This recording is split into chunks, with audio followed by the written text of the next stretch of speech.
favor tomar asiento y vamos a empezar en aproximadamente 3 minutos. Recordamos que we will be starting in 3 minutes. Those needing simultaneous interpretation equipment or receivers, they are just right outside this room.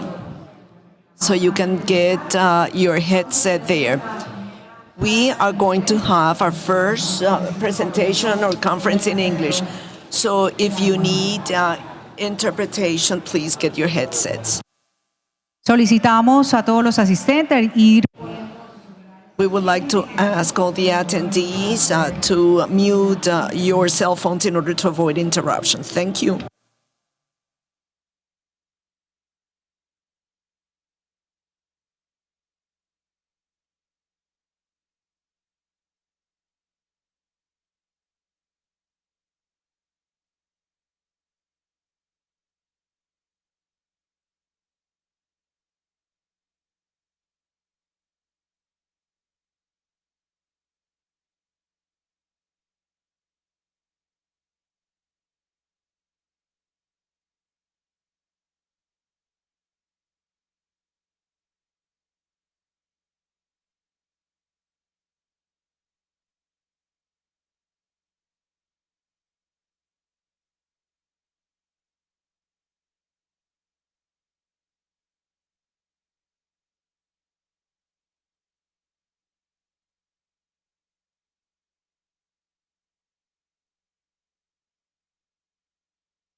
Buenos días. Antes de empezar el evento. Good morning. Before starting the conference, let's recall that according to the guarantee law, we cannot have political interventions here. This event has it's of no election nature. So we would like to ask all the candidates to abstain from participating in this activity. Otherwise, we will be infringing the law regarding the election process.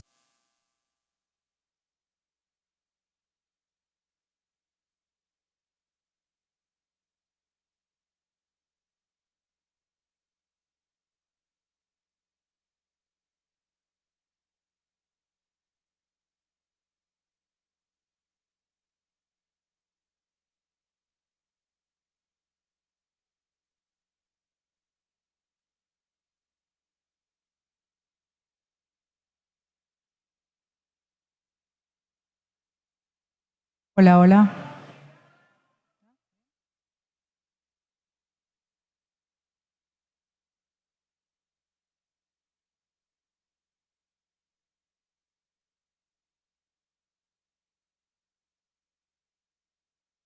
Recordamos a las personas que van llegando que en cumplimiento a la ley y a las prohibiciones y faltas por intervención en política, nos permitimos informar que el presente evento no tiene connotación electoral, razón por la cual solicitamos a todos los aspirantes a cargo de elección popular para las próximas elecciones abstenerse de participar en esta actividad, so pena de poder incurrir en las prohibiciones, inhabilidades y penas contenidas en la ley.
Muy buenos días a todos. Good morning to each and every one of you. We would like to meet you here from the Golden Gate of Colombia, Barranquilla. We would like to ask the attendees to take their seats. We are going to start today's agenda.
Muy buenos días a todos.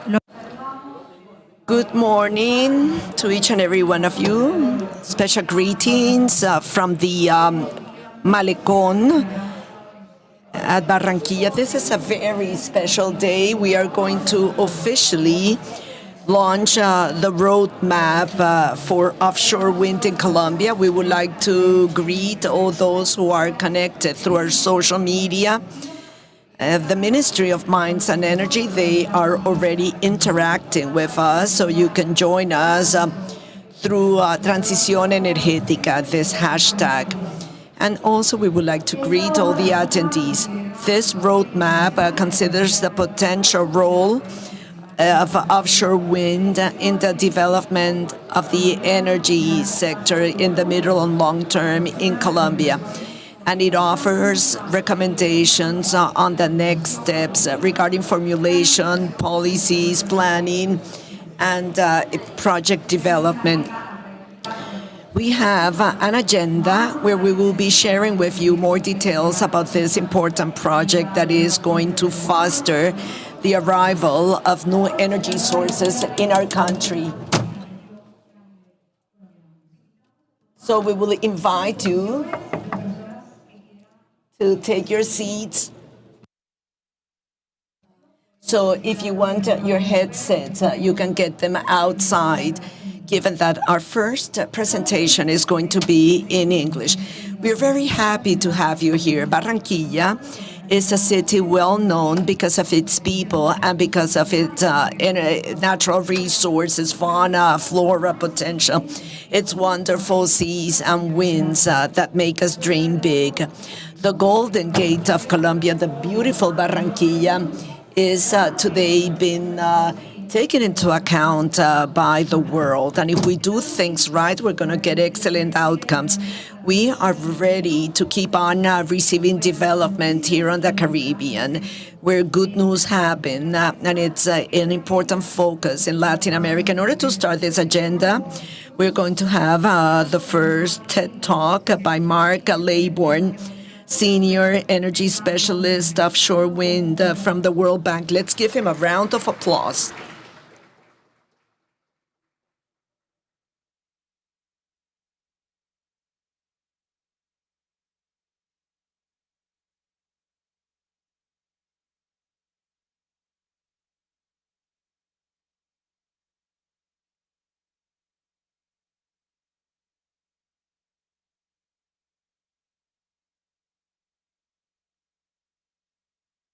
Gracias.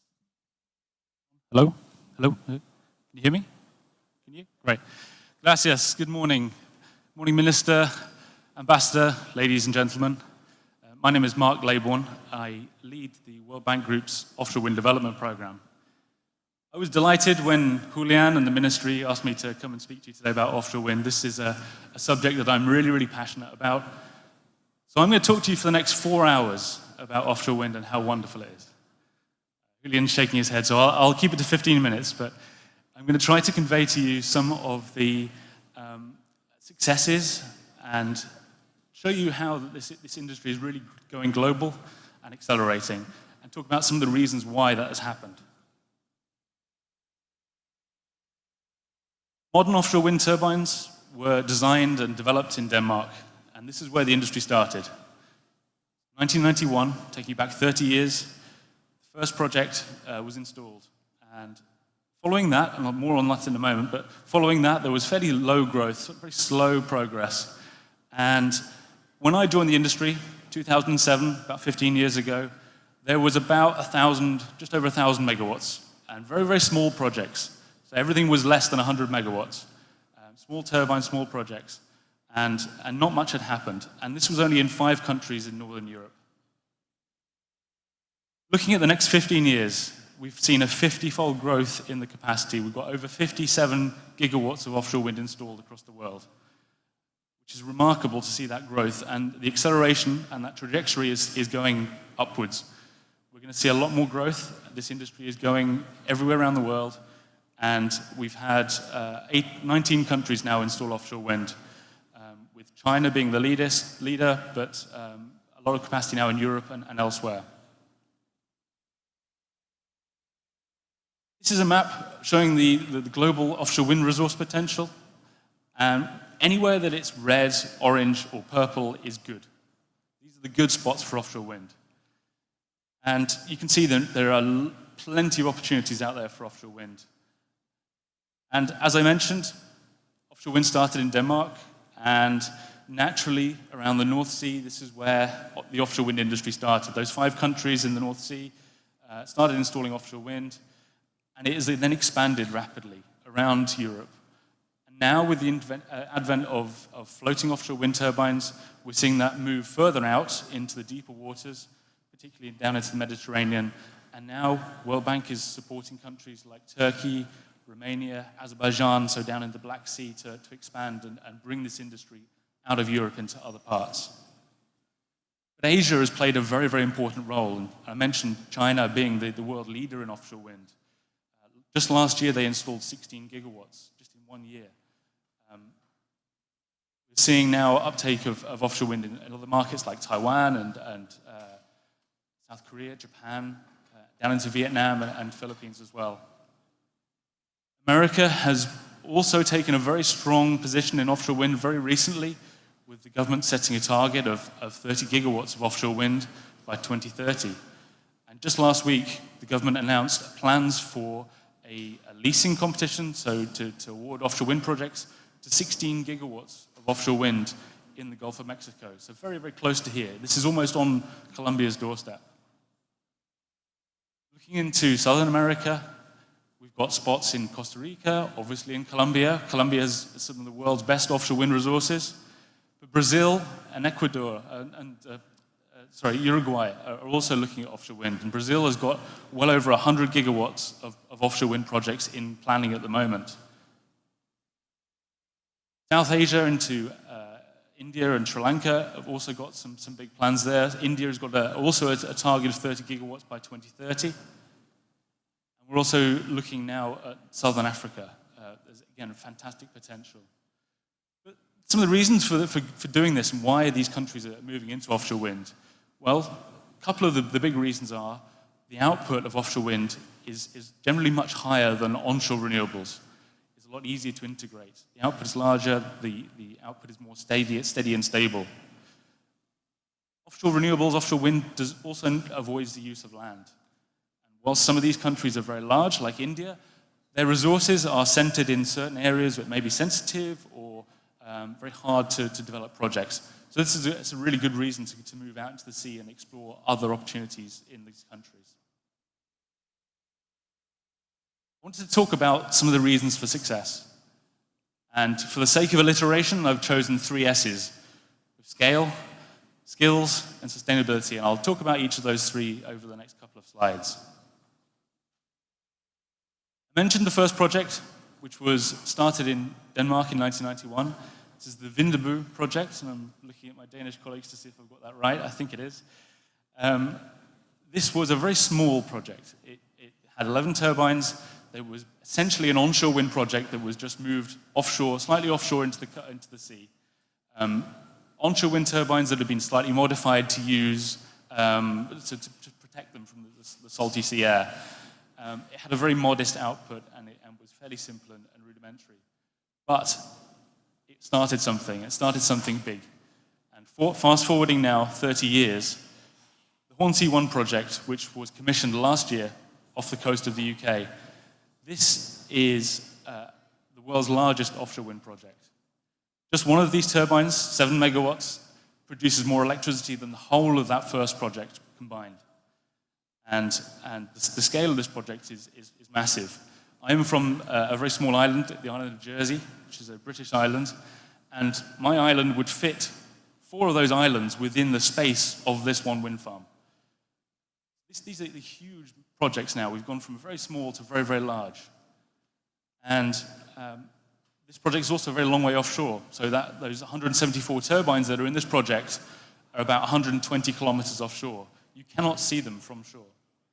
So lower impact there and out of sight. To give you a little bit more of an example of the scale that we've seen and the changes that we've seen. This is the Vinderbrook project to scale. And to give you some context, this produced enough electricity to supply to approximately 5,000 Colombian families. I'm using some equivalents here. When I joined this industry in 2007, the Barrow project in the UK had just been installed. This was a lot bigger and produced electricity for over 100,000 families. These turbines were a lot bigger, and to give you some scale context here, this is a 747, it's a jumbo jet, and the turbines were larger than a jumbo jet. So already a very, very big advance in technology. Fast forwarding another 15 years, coming to Hornsea 1, the scale of those projects, again, has increased dramatically. We're now over 2 million families per year from just one offshore wind project. But it doesn't stop there. Looking to the future now, we have the Empire Wind Project is one of many that are planned. This is off the coast of the USA, off New York. And the turbines here now have got even bigger. We're now well over 200 meters in diameter. And this project that is proposed at the moment will produce electricity for over 5 million families. This is just one project. So this has been a huge trajectory in growth. Again, to give you some more context, this is just one blade from one turbine in that Empire Wind project. And these are the 250 people that helped to build or to make that one blade. And they look like ants in comparison to that turbine size. But it's not just the turbines that have got bigger. The infrastructure that's required for these projects has also increased in scale dramatically. This is an offshore substation. It is used to connect all of the turbines in a project onto a cable and transfer that electricity to shore. So this is just one 700 megawatt offshore substation, and you can see a person in the front to give you some idea of scale. The grid onshore also has had to scale up dramatically. So taking that power, absorbing it, we've had a lot of upgrades that are required to connect that these offshore wind projects and transmit it to the users. It's not just the electrical grid, it's also the ports. And the ports are really the life center of offshore wind projects. They're essential for installation, for commissioning and construction and operations and maintenance. And this is the port of Esbjerg in Denmark, and it's been the center essentially of offshore wind for many construction projects. And around this port, we've seen a lot of industry develop. It's become an industrial cluster and a real success story. You can see here the size and scale of this port is massive. But can anyone suggest why we might want to go bigger? Any suggestions as to why we're going bigger and bigger? No volunteers? Okay. Cost of energy. The costs of offshore wind have reduced dramatically. As these turbines have got bigger, as the projects have got bigger, this has driven a real reduction in cost of energy. From well over $200 a megawatt hour just over a decade ago to grid parity in many countries now and to $50 a megawatt hour in some cases. And we're expecting this trajectory to continue. But there are going to be lumps and bumps in the road. We're going to see some ups and downs. We've seen this before in 2012, 2011 with the commodity price changes and the financing issues. We're seeing this a little bit at the moment, so we'll see some ups and we'll see some downs again. But the general trajectory is downwards. Second S, skills. I'd also add in supply chain. People are essential for these projects. And these projects take a lot of people to design, to build, and to install and operate. So for that project that I showed you before, the Hornsea 1 in the UK, that took about typically those projects take about 40,000 people, full-time equivalent people, over the course of their whole 30-year lifespan. And that Hornsea 1 project, as mentioned in a moment, took at least 2,000 people just in the installation phase. But the development and the fabrication phase is probably the largest amount of effort. It's about half of the effort of that 40,000 equivalent jobs. The installation is probably the most exciting phase of a project. It is also the most difficult and risky phase of the project. This requires some very, very skilled jobs, and you can see here a crane, offshore crane, installing a blade onto a turbine. And that requires some very, very skilled people to do that. They need training. And as I mentioned, there are about 2,000 people involved in the construction of the Hornsea 1 project. But this is for a very short time. This is only for 2 or 3 years that these projects will be built over. A large amount of effort is also required for the operation of these projects. They last for 25 to 30 years. You need people to maintain and operate these projects and go offshore and do all the maintenance tasks. And again, using the Hornsea 1 project as an example, that uses about 300 people to operate and maintain that project. But these are very long-term, stable and skilled jobs. Third S, my final S, is sustainability. We're doing this because we're trying to reduce our carbon emissions. We're doing it to be sustainable. And if offshore wind projects cannot be sustainable, then we're defeating the purpose of doing this. And environmental and social issues particularly are very, very important, and it's essential to get these right. I like this picture because it very, very nicely shows a couple of the big issues for offshore wind in terms of environmental risk. Marine mammals, so we see some dolphins in the front, and seabirds that are flying in the background. So there's a growing body of evidence now from all of those operational offshore wind projects to show the types of impacts that offshore wind projects could have on different environmental receptors. And generally, we're seeing that the impacts are in proportion with what has been expected. So there's a good understanding now of how to mitigate this, to how to reduce impacts and make sure that they're going to be acceptable. I'd also say that social is a very important issue. And it's going to be a particularly big issue, I know, in Colombia. People have got a very strong link to the sea for cultural heritage, for religion, for tourism, recreation, for their livelihoods. They need the sea. And offshore wind projects cannot, or they need to be acceptable to the population as well. Fishing is a very, very big and difficult issue. Every country we work with around the world has got issues between the fishermen and the offshore wind projects. There's a perception of reduced livelihoods and challenges of fishing within these offshore wind projects. In many cases, we've seen evidence to say that fish stocks actually increase when you have offshore wind farms. Some types of fishing are not allowed within an offshore wind farm because it's too dangerous, and that allows fish to breed and aggregate and actually increase in numbers, and can actually lead to higher fish stocks. But there has to be a dialogue between fishermen and offshore wind developers to make sure that this is going to be acceptable, and that they understand that there is a limited amount of impact and it can be managed. We'll finish there, and hopefully we've got moving on to the next session, but hopefully that's given you a good feel for where this industry has come from, why it has succeeded, some of the things that you need to think about for Colombia. I think this country's got, as I said, has got some of the world's best offshore wind resources. It's ideally suited for offshore wind, and the roadmap that we've helped to lead and deliver and finance really, I think, emphasizes some of those issues and advantages and opportunities. And I hope you find it useful. I'm going to be here for the rest of the day and happy to take any questions through the day and meet some of you. Thank you very much for listening. Thank you.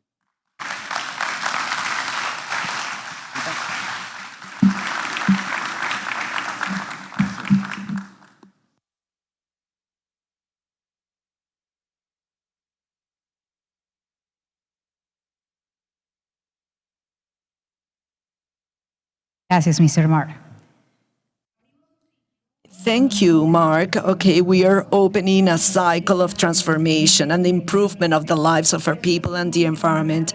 That's why we wanted to frame the soul of the Caribbeans, the influence of the wind, the sea, the folklore, the freshness of the wind, and this city where we have a rebirth of energy. Now let's give the floor to the Minister of Mines and Energy, Diego Mesa, who's going to present the roadmap for the launching of offshore wind in Colombia. Let's give him a round of applause.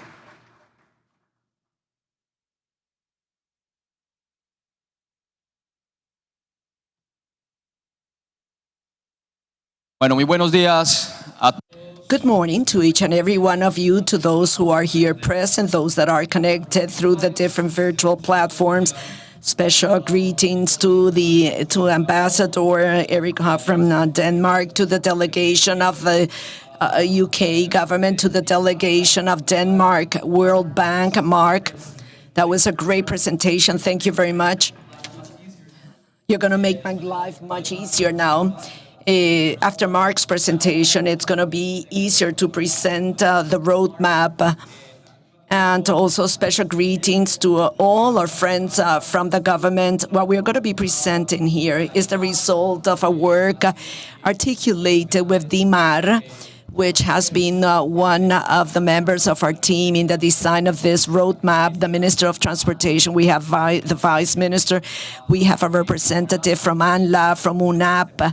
They have also participated in this process. And also special greetings to CREC, UPME, the different trade associations, to all the private sector, which is here represented. For us, this is a reason to feel satisfied, because what we are going to present to Colombians together, what we have done together with hydrogen from zero emissions, that is the future of the energy sector in Colombia. And I also have to acknowledge the Caribbean region. It is not a coincidence that we are here once again in Barranquilla, the mayor's office team led by Mayor Jaime Pumarejo. They have been important allies of the national government when it comes to energy transition, to the the different members of the administration. So I'm going to start with a brief history of what we have done during these almost 4 years of administration. And then I'm going to focus on the roadmap and why do we think that this is the future for the energy sector and for an important part of the country's economy. Our bet up front, and here I have to start harvesting the results, was an integrated policy of energy transition based on 3 pillars. And we have always talked to Minister Maria Fernanda about this, and we have given continuity to that policy that was envisioned in the campaign of President Duque, and that was to focus on 3 important pillars. One is efficiency and competitiveness, and we wanted for the sector to attract new investors, new companies, to have more competition. And I think that there is evidence of this here today, to have more reliability, more coverage, and also the offshore wind has to do with reliability, and I'm going to explain this to you shortly.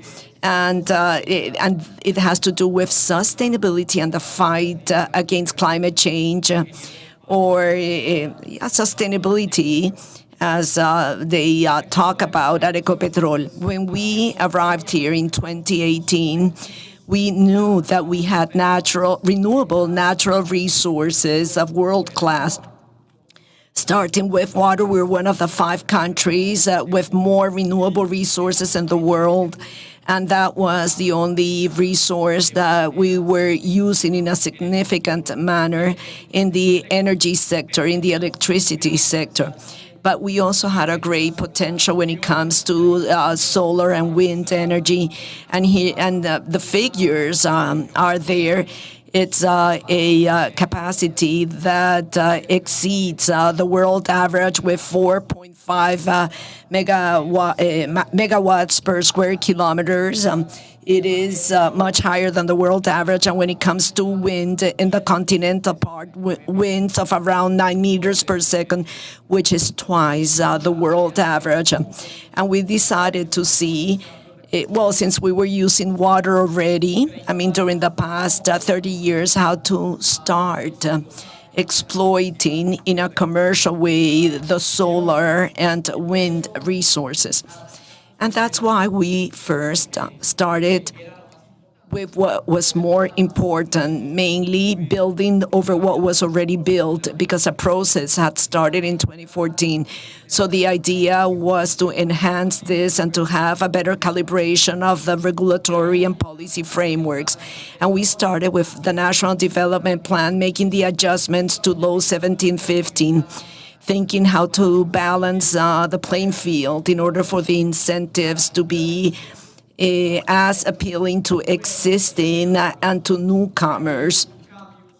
And we have changes as having broadened the deduction of investments in renewable energy, regarding corporate income taxes from 5 to 15 years, automatic value-added tax deductions, having also included the obligation of the purchase of unconventional renewable energy. We supplemented this with a finance law and with an auction program.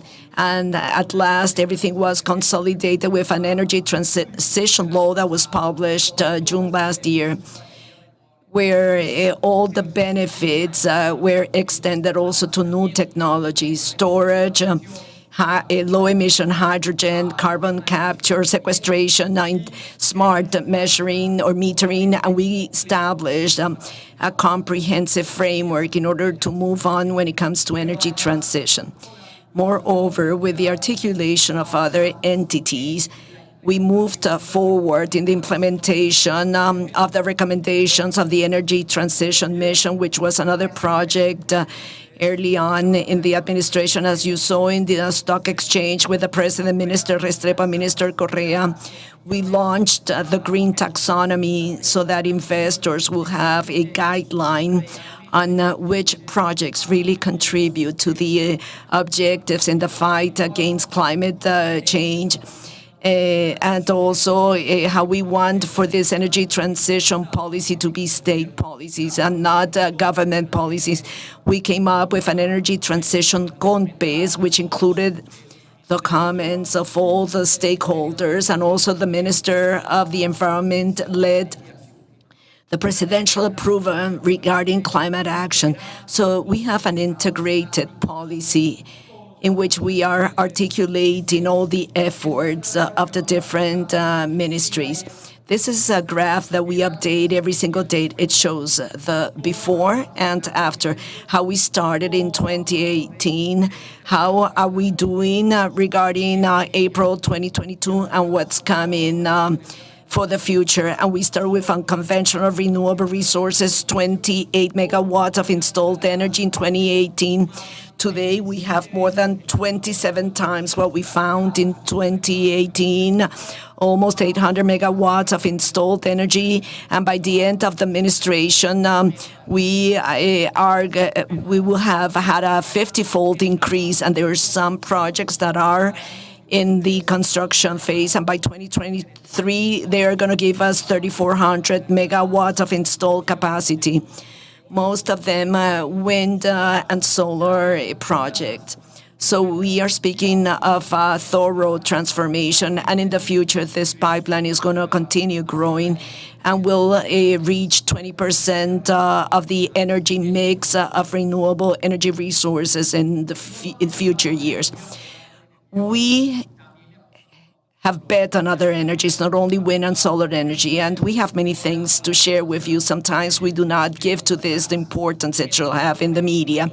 In the case of geothermal, which is one of the important bets, we have 2 projects in operation in oil production sites, where water is used for the extraction of energy with an unconventional renewable source, as it is thermal heat, which is produced in these operations. Also, there are some commercial scale projects that are in operation, Ecopetrol, and with other companies of the oil sector. We are also involved in biomass projects in Vichada. We have the first forestry biomass project giving energy independence to the municipality of Puerto Carreño. We inaugurated the first biogas project in Facenda in the state of Meta. And we have worked in large-scale storage programs. Termosipa installed its first battery last year. And led by UPME, we came up with the first energy storage auction, and a project was awarded in the Department of Atlántico to a Canadian company with 45 megawatts of installed capacity. So we have been working in every single front. And now what we call the future. The future, as we see it, it is made up of the projects in hydrogen zero emissions. We launched the hydrogen roadmap some months ago together with the president of Colombia. And also we are commissioning the first pilots with Ecopetrol and with Promigas. And now this roadmap of offshore wind, which represents the largest potential when it comes to renewable energy production for the future. Mark's introduction was very good. I'm not going to dwell on it, but this is a figure regarding Mark's presentation, which is of paramount importance today in the world.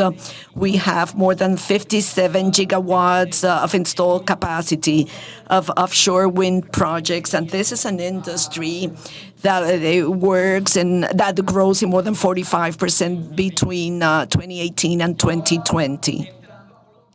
And now let's move to Colombia. Here we have the most important figures of what we are presenting today regarding the roadmap. And once again, thanks to the World Bank, to Renewable Consulting Group, which were the consultants that helped us develop the roadmap. And here we have the most important point. After going through a process of many months of characterization of the Caribbean region, we found, together with consultants, that the installed capacity, the potential in the Caribbean region is of 100 gigawatts of offshore wind. We worked with the Ministry of Transportation, DIMAR, UMAP, and after discounting protected areas, transportation corridors, fishing corridors, we reached 50 gigawatts of installed capacity. So this, to give you an idea, we are speaking of threefold the current energy production capacity in the country, counting thermal, hydro, renewable. So we have the possibility of having a threefold increase in the installed capacity for energy production for the next 30 years. The second important figure here. If we are going to develop this potential, the idea of the roadmap is to have a deployment, to have 1 giga by 2030, 3 giga by 2040, and 9 giga by 2050. All this could be translated into having around 20% the total generation by 2050 only in offshore wind. And when it comes to emissions reduction, the environmental part, we could save 244 million tons of CO2 per year. In order for you to have an idea, Colombia's emissions are 300 million tons. So only with that, we could be offsetting and we could comply with what we need to comply by 2050 with respect to carbon neutral. And when it comes to the economic part, this has a great potential for the Caribbean region. We can have investments for more than 27 billion US dollars with the capacity of creating 50,000 direct employments. I was talking about reliability, what we see in the roadmap for the technical people. When we see the offshore wind regime, we have places in those three areas that we have identified in the roadmap, which has been divided into east, central, and west, with winds of more than 13 meters per second. That is twice the world average. In the continental part, we have winds of 9 meters per second. And if you add to that, that thanks to the geographic location of the country, close to the equator, we do not have seasons, as it is the case of South, North Cone and European countries. That means that we have some production factors for these projects of 70%. So they will be similar to a hydro. And when it comes to reliability, this is it's awesome because these are projects that could participate in the auctions of reliability charged the same way as hydro projects, guaranteeing stability from the economic standpoint. So there is a great potential for the country indeed. Before focusing on the challenges that we have in order to develop another important figure, in the roadmap, we divided this by geographic areas and depths. So what we see here is of the 50 gigawatts, 27 gigawatts are in what Mark showed as the industry started at fixed areas, which are depths less than 70 meters, where we can have turbines that are anchored to the seabed, and around 22, 23 gigawatts will be in floating areas with depths of more than 70 meters. But that's a technology that is work in progress, even though there are some projects. We visited in Portugal a joint venture between MG and PR and another company. It's been developed. Obviously, they have a higher cost. And when we saw Mark's slide, the floating area are the ones that retain that curve regarding the growth in cost. But in fixed area, 27 megawatts, we have worked with the consultants in what is necessary to be developed in order for this potential to be crystallized and for it to become a reality. First, to have a clear regulatory framework with clear rules for investors. How is the allocation area? We have been working together with DIMAR, and today we are going to be publishing the first resolution open for comments for the first process to assign areas together with DIMAR.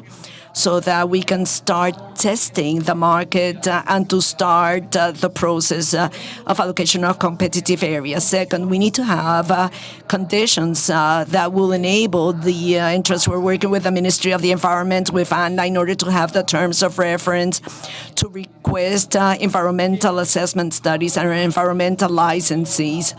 Fortunately, we have gone a long way already, and a recognition and thanks to the Hydrocarbon National Agency that with all the experience they have regarding the assignment of offshore, they have been supporting us in this process. Two, financial conditions. That's why I already talked about reliability charge from the regulatory standpoint. But here we have to embark in the financial sector, so they will be involved in these projects. Local banks, international banks, multilateral banks, to bring actors as FDN and all this, so they will participate in the financing of these projects, because we are speaking of significant investment here. And we also need to have all the transmission infrastructure. We have been working with UPME, so that in the next projects that will include connection points, UPME, Christian has told me, is working with an HVC line along the coast, and then to open a bid after doing all the calibration, the economic analysis, and something else that I was just talking to the Vice Minister. And this is key, where we've had successful offshore wind projects. We need to have a port logistics and infrastructure that needs to be very robust. And that's why we are on the Caribbean region, where we have the port of Cartagena, Barranquilla, Santa Marta.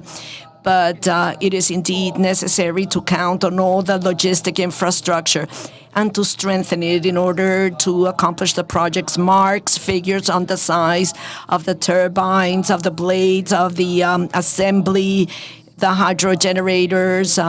You saw the size of what we are saying here, and something that is necessary. Local capacity building, thinking about human capital. I think that the participating companies have suggested that when we think about the local content, we have to take into account the human factor and to develop the technological skills in order to count on that asset in Colombia in order for these projects to become a reality. So having said this, I conclude my presentation, but the message that I would like to convey here with zero-emission hydrogen and with the roadmap of offshore wind projects, the future in Colombia is today. Thank you very much for your attention.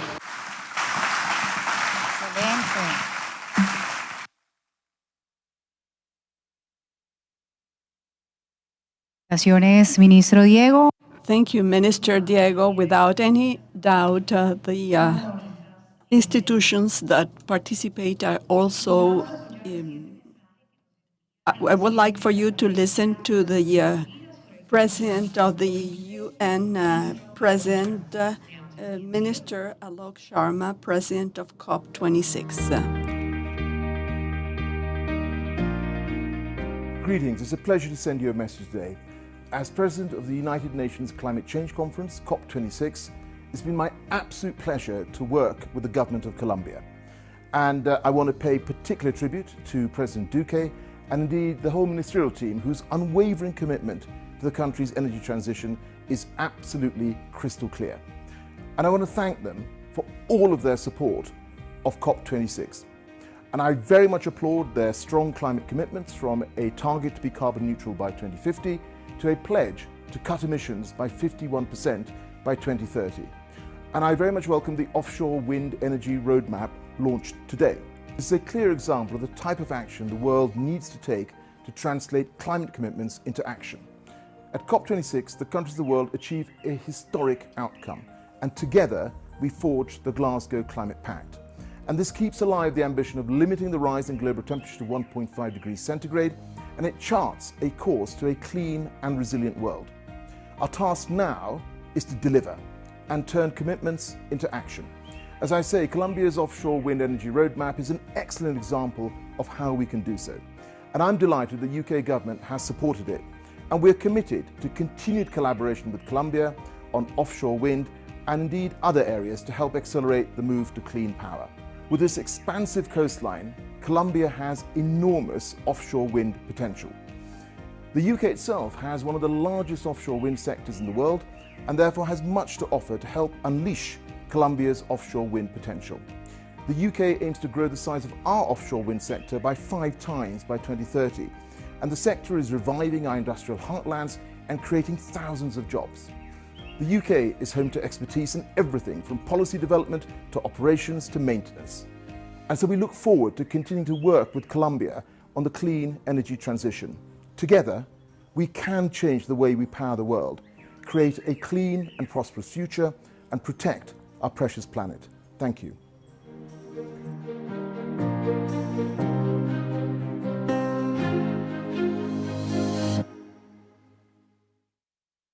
Muchísimas Thank you very much, President of COP26, Minister Roksha.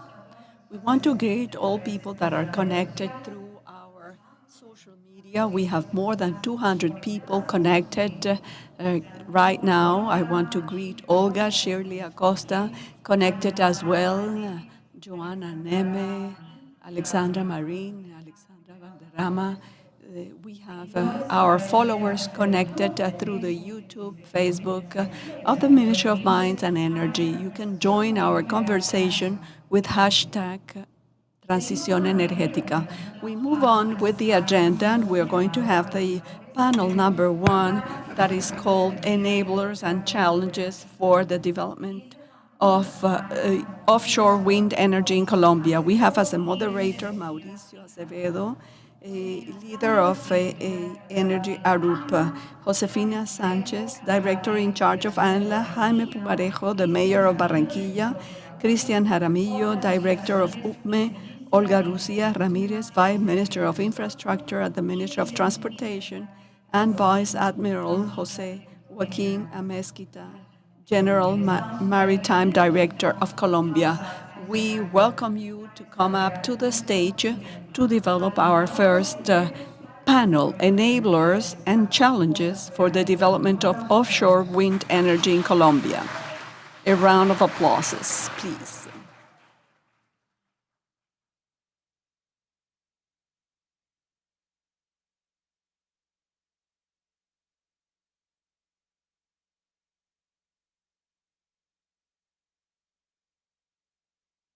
Hola.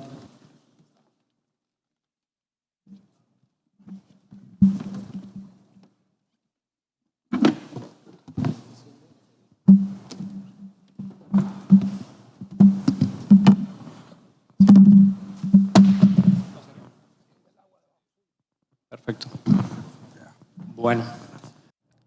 Well, good morning, everyone. I think that we are very positive with what we have been hearing from the World Bank and the minister introducing the roadmap. I think we have an interesting panel because we have all the stakeholders of these challenges mentioned by the minister in the different aspects.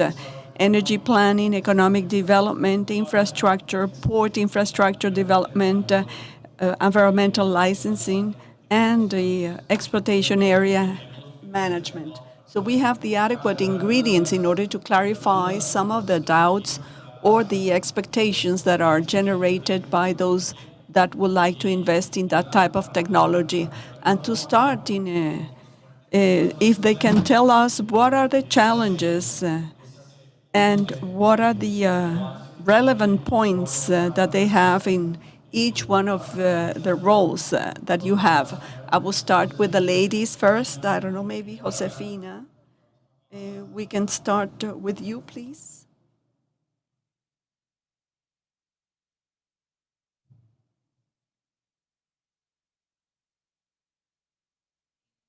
Thank you very much, Mauricio. Good morning for everyone. Thank you very much for the invitation to the Ministry of Mines and Energy. Thank you for this opportunity in order to tell you, to see how we see the challenges for the development of wind energy, offshore wind energy.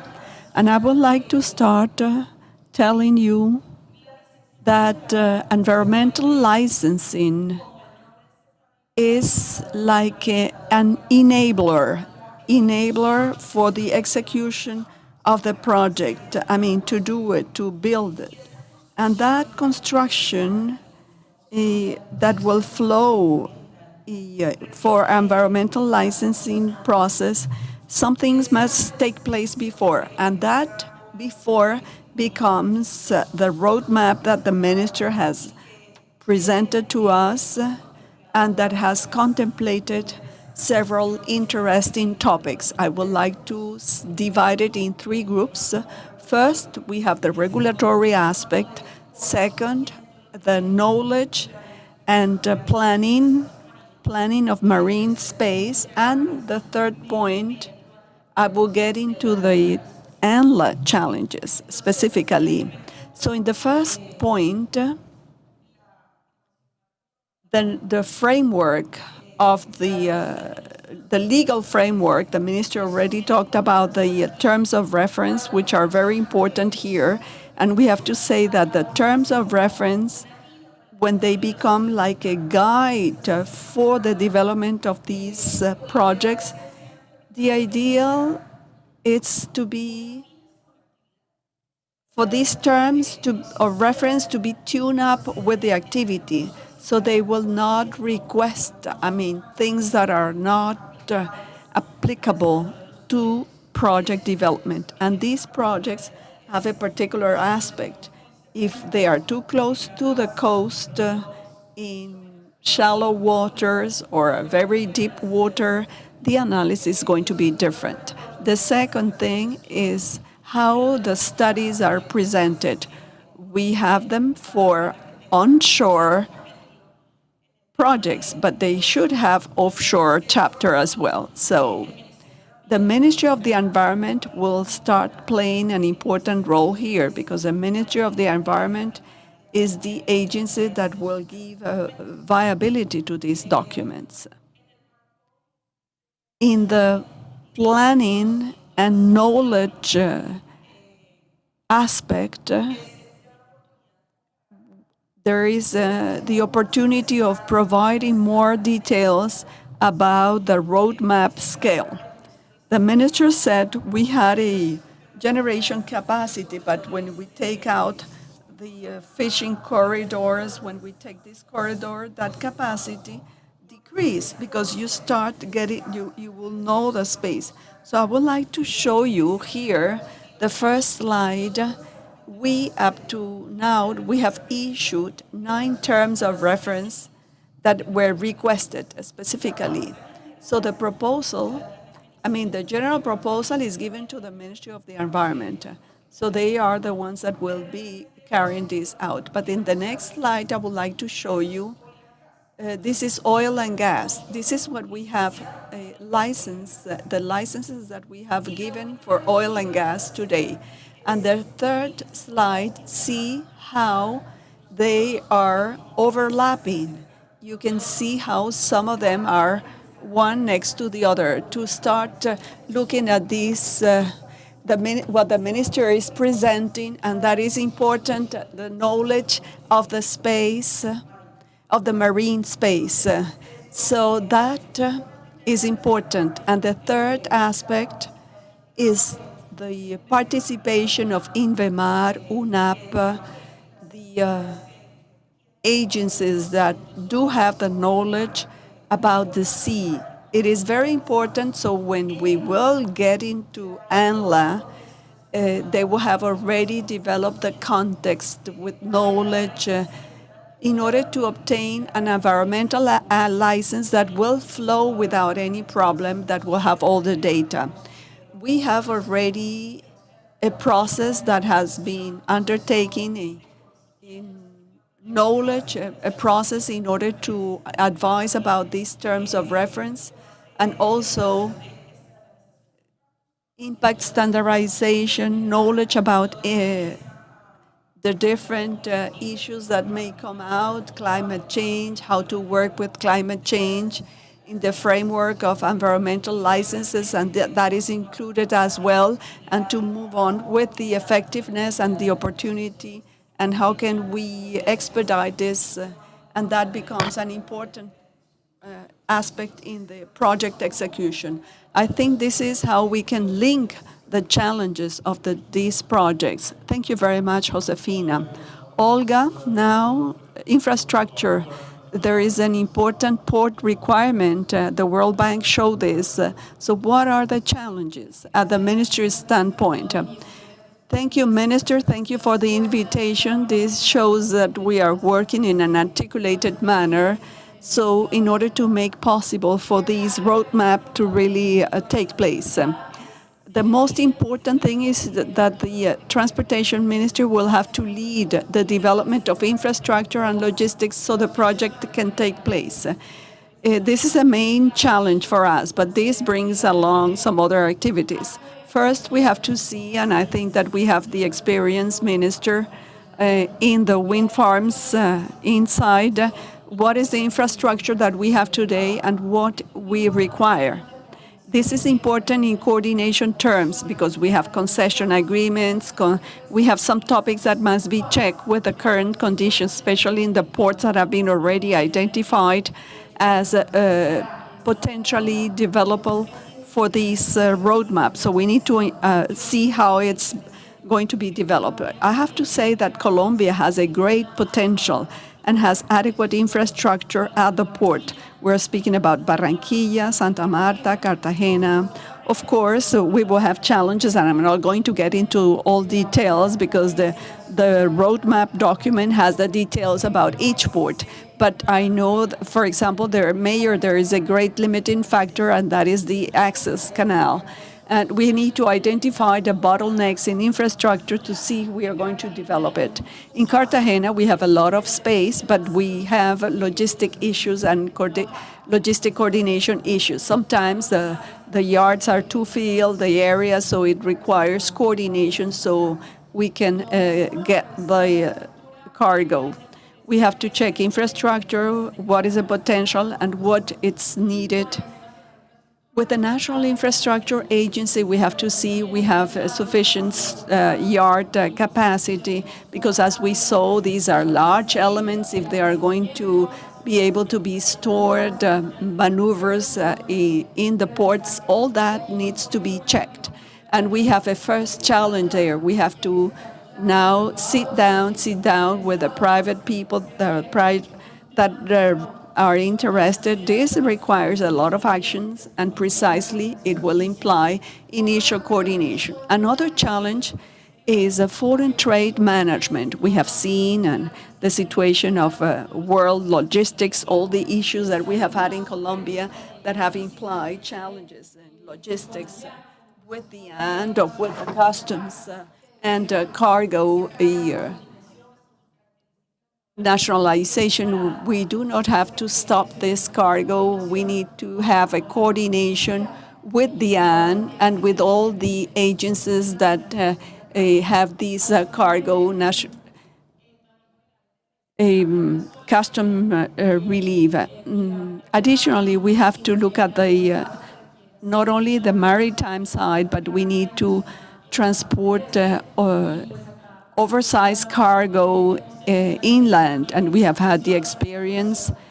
This is not an easy task. We need to check the road capacity. We need to check the bridges, the structural capacity of bridges. In Europe, the experience has shown that it's easier to do it by sea, but we need to check what type of land transportation is required. So we need to, I was telling the minister that this roadmap is very good, but we need to be able to have, to set up working tables with the ports to check logistics and requirements. And so it seems to be minor, but it is not minor. In order to be able to fulfill one of the wind projects here, it took us a lot of months. So we need coordination between sectors with the private sector, a review of the current infrastructure, and Colombia, particularly in these three ports, have adequate infrastructure, docks, storage area, but of course challenges, but we need an agreement in order to succeed with all of them. Thank you, Olga. So Mayor, I invite you to tell us from the economic development of the city and of the region, what are the main challenges for this to become a reality? I do not see challenges. I see opportunities, because a challenge, this is something we need to overcome. I do not think that we need to overcome things. I think these are opportunities that should be we should take advantage of. Everything is there. I mean, as very little times we have opportunities like this. It is a sea of opportunities, an ocean of opportunities.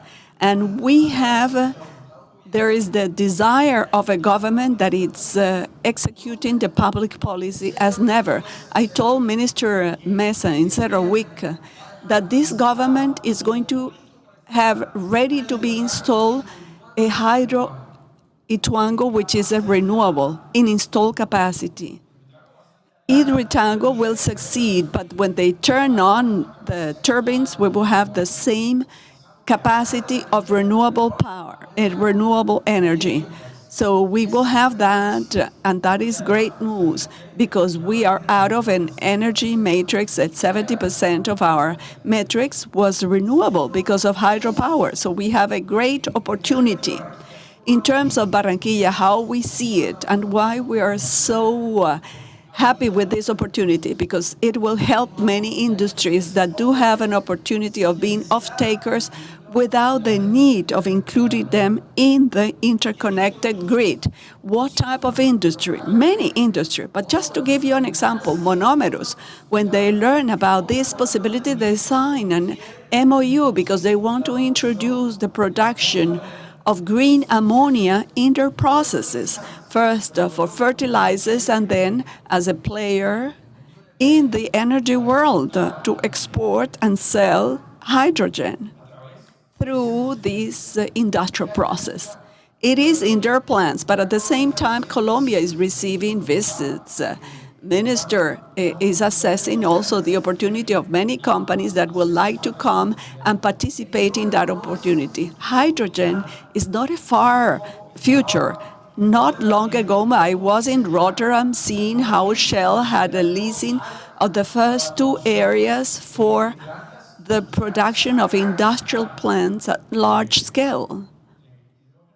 Hydrogen through ammonia and others. The same thing we're seeing with Copenhagen infrastructure partners that are producing or that are working to produce in Europe a significant production. So this is not something that it's a midterm. We need to start working today. With Royal Haskoning that we are working on the project of a deep water port in Barranquilla, and that will be the supplement of our current port. We are considering the needs not only of the project today, but in the future, how oil and gas sector is going to be needing some ports with greater access and easy access of logistic movement. What are the needs for this sector? Besides this, how the APP of the Magdalena River that will be delivered this year is going to supplement this, because we're going to have a player of having a navigable river, but at the same time maintain a river concession to a private player that will guarantee reliability, maintenance, and stability. What is the meaning of that? It means that the metal mechanic industry in the central part of the country is going to participate, because through barges they can send many of the elements and they can do maintenance. We are going to be using that river corridor for this energy entrepreneurship and oil and gas, and also the offshore wind sector. Another important topic, we have here a headquarters of SENA that was built with the government, focus in renewable energy only. Next year, Barranquilla is going to have all public buildings, schools, hospitals, administrative buildings, all of them will be self-sufficient with solar power. Next year, we will complete the assembly of the 300 buildings with solar panels. But this is being supplemented with the professional development of our young people, so they can be the ones that will be installing, servicing, doing the planning of that process. And at the same time, the idea is for us to be told ahead of time what are we going to be needing. We are going to have 8,000 scholarships for professionals, for technicians. If they need a specific expertise, we are here to deploy that knowledge and to do it fast and to be able to do that match between our young people, their skills, and to provide them with the necessary knowledge so they can be the engine of development. English. This year and next year, we will have 8,000 scholarships for certifying B2 level English. Besides this, Barranquilla next year will be 100% bilingual in public schools.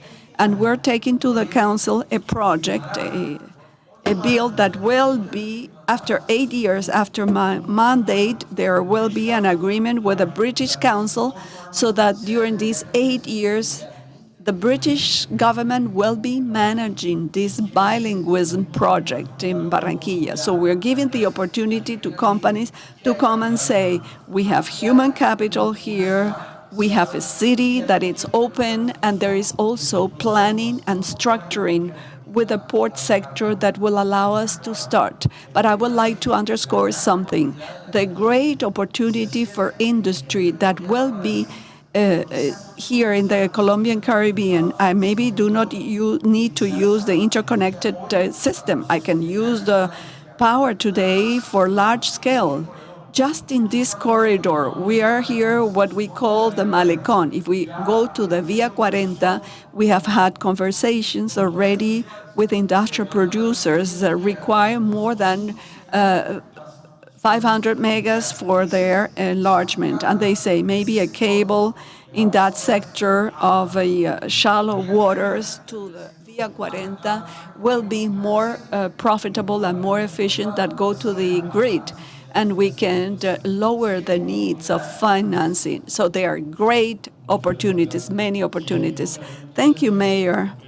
Now with Christian, with respect to the role of UPME, what are the challenges that you see and the opportunities that you see for your task? Can you hear me? Yes. Thank you. Thank you. Good morning, everyone. I'm going to tell you what do we do so you can understand what are the things that we see different from what they see at the Ministry of Transportation or ANLA. UPME is in charge of planning energy supply in the country. We need to assure that we have sufficient power, that it will be reliable, and this is a need of diversifying sources. We have water, gas, coal, we have diesel, but we are diversifying these wind and sun because we have dry seasons quite often that will affect our supply. We want to have a competitive power. The idea is for it has to be not expensive power so it can satisfy the society requirements. And we will have a energy transition associated to decarbonization. So we want to produce energy in a cleaner way. This is what we do. In that specific world, what are the challenges that we see? I'm going to talk about two types of challenges. One are related to the technology, offshore wind, and the other ones are related also to this energy. Specific to offshore technology, there is an aspect. This is like we need to lower cost. In Colombia, the offshore technology that is decreasing the production cost now, we will have to get to the levels to become competitive in Colombia. In long term, if a cost will not produce a competitive energy, it will not can be used. But we're confident because we see that the cost is dropping aggressively and the roadmap considers this. So in 2030, 2035, the cost will be here. But the problem is that in the electric sector, what I decide today is what will determine what will happen in 2030. So we need to start paving the road. What is the road we need to pave as of now? And now we have several things related to planning. We're still learning to incorporate energies that go up and down. There is intermittent power that is already done in the world, but we need to do it in an economic manner that is done in operation. That will be, checked, but it's not done yet. Something bigger in the Atlantic Coast region has been growing in economic terms in an impressive manner. And in terms of energy, it's a double of the annual average. Fortunately, it's not every day that you find fantastic resources that were not able to be used before, especially, solar and wind we can do. We have to go for that. It's good to be consumed locally. It will help us with the local consumption, but we have detected this with the current technology. The electric grid in the coast doesn't have the capacity, at least in the horizon 8 or 10 years, they cannot have these, they cannot support the additional power. So we need to strengthen the grids on the coast so the energy can be incorporated as the entry point and to go out to the rest of the country when we will have to do it. So this is an issue. We cannot exaggerate this, but we have a line that was transferred from the Guajira. It was planned 4 years, but now it will take 8.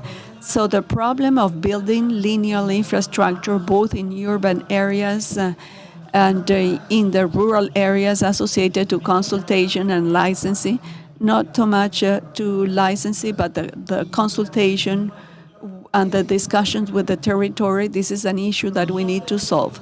Time horizon will tell us that we have to solve this now if we want offshore wind energy to be there. If they get here, we need to have the infrastructure. Maybe this is the most important challenge we have. We have to strengthen the electric infrastructure, not only inside the coast, but taking out the energy, so it will allow us that when we will have the energy at the adequate cost, we can incorporate this. We have minor challenges.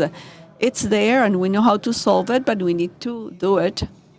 And it has to do with the capex. The size of these fields is large. This is not 20 megawatts or 30 megawatts. A pilot field will be 200 or 300 megawatts. Economies of scale, we're talking about 1 gigawatt or 2. That's a lot. CapEx is quite important. With the large CapEx, investors see a risk, and they require the risks to be as predictable as possible, to be a risk and not uncertainty. And we need to set a price. We need to have a clear regulatory framework for a long time. And that is our long scope. Maybe it's not known, but how the system operates today, there are many projects that may be developed quickly, and the market is calibrated because it has been like that for technologies that didn't have that long time. We didn't need to make the investment decision 10 years before, and transmission lines. Infrastructure could get to the plant. So we need to be able to do it in less than 4 years. These technologies require infrastructure 8 or 10 years to be built, and they need to make the decision for the investment 8 years before. So we need to set a clear regulatory framework so we can minimize the risks. A gigawatt of power is, today the cost is $1 billion investment. Offshore, wind offshore, it's 2.5 or 3 billion, and that's a lot of money. We are running out of time, but I want for Vice Admiral that from DIMAR's standpoint to tell us about things. We have many investors here present. They've been in contact with the mayor's office, Blue Food, that is speaking with, working with us in pre-engineering. There are many developments. So Vice Admiral, from the DIMAR standpoint, which are the challenges and which are the signals given that we already have some projects in queue? First, I would like to refer to the main task of DIMAR, and that is to make sure that on the sea there is room for everyone to have the coexistence of different marine activities and different industries. For example, we see exploration processes being developed by Ecopetrol on the north coast and on the southern part of the Caribbean. They need to continue working on these projects, and they need to be developed hand in hand with what we are doing regarding offshore wind. But we also have to think about another activities, maritime transportation, and that's going to be involved to all this exercise. Hence, for us, our target is coexistence. And the minister mentioned something that is decisive. We have to come up with the rules of the game. And we are proposing the industry a dialogue between the government and private parties and those that are willing to invest in this business to establish clear rules of the game that will be a win-win. I would like to join the perspective of the mayor. Colombia has indeed many opportunities. We are a country of fast learning. Throughout this time, regarding the guidelines of President Duque, this has been growing at an important pace, and you've seen it. We are fast learners, but there is a supply of capacity in the country. Even though we need more human talent, there are things coming from the oil and gas industry, and they could be extrapolated into this sector. We have developments in shipyards industry and many other companies that are involved with the maritime industry. And at DIMAR, we are willing to present this to interested parties, because we understand that when these developments take place, they are important to the extent that it is a generalized progress, creating opportunities, taking into account the social component, and taking care of the environment. So it is going to be a success formula to this country. Now, regarding this document that is going to be published, to have your feedback is very important in order to continue moving on the process and to start counting on the certainty required by a process of this nature. I would bet on those things. Thank you very much.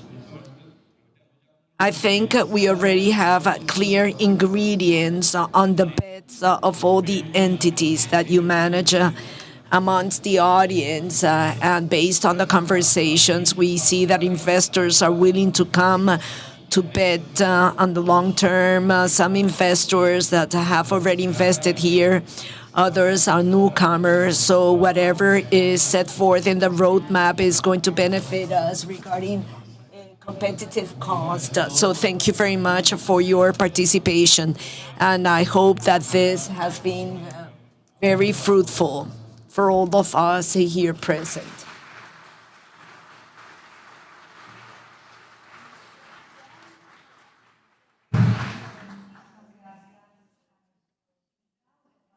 I would like to thank the participants of panel 1 regarding enablers and challenges for the development of offshore wind in Colombia. So here we have sea and opportunities. So now we would like to greet all those that are connected through our social platform, the platform of the Ministry of Mines and Energy. So you can follow this through the hashtag energy transition. We have that this energy transition is a reality. We keep on receiving important messages from different parts of the world. So we would like to listen to Christopher Bitzell, Mr. President, the director of the Danish Excellencies, Energy Agency. Directors, ladies and gentlemen, thank you very much for inviting me for this very special occasion with the presentation of your new offshore roadmap. My name is Christopher Bitzell, and I am Director General of the Danish Energy Agency. Denmark were the first country in the world to start up with offshore wind. It all started in 1991 with the very small project, the Vindaboo, of 5 megawatt. Today we're not talking about megawatt, we're talking about gigawatt. But the journey from megawatts to gigawatt is a journey where we, from the Danish Energy Agency and the Danish government, have tried to de-risk, to make more transparency, and to give the investors long-term perspectives. So it's an environment where they are ready to pay. And actually, our last tender, the Thor tender, we had 6 pre-qualified bidders, and 5 of them, including the winner, were ready to pay the state of Denmark $400 million, only to have the site in the North Sea and to produce green electricity for the next 30 years. That's a very important story. And it's about offshore wind going from an industry that we need to support to an industry that gives to the society. It gives green electricity, but it also pays a lot to the society. It gives you a stronger society in the end. Offshore wind is some of the backbones in the Danish energy system. We are some of the world front runners when it comes to wind in your energy system. More than 50% of our electricity comes from wind and solar. And even though we have a lot of viable renewable energy in our electricity system, the energy of supply is at the top of Europe. 99.996% of a year. An average Dane can expect to have power in the switch. So green transition can go hand in hand with security of supply.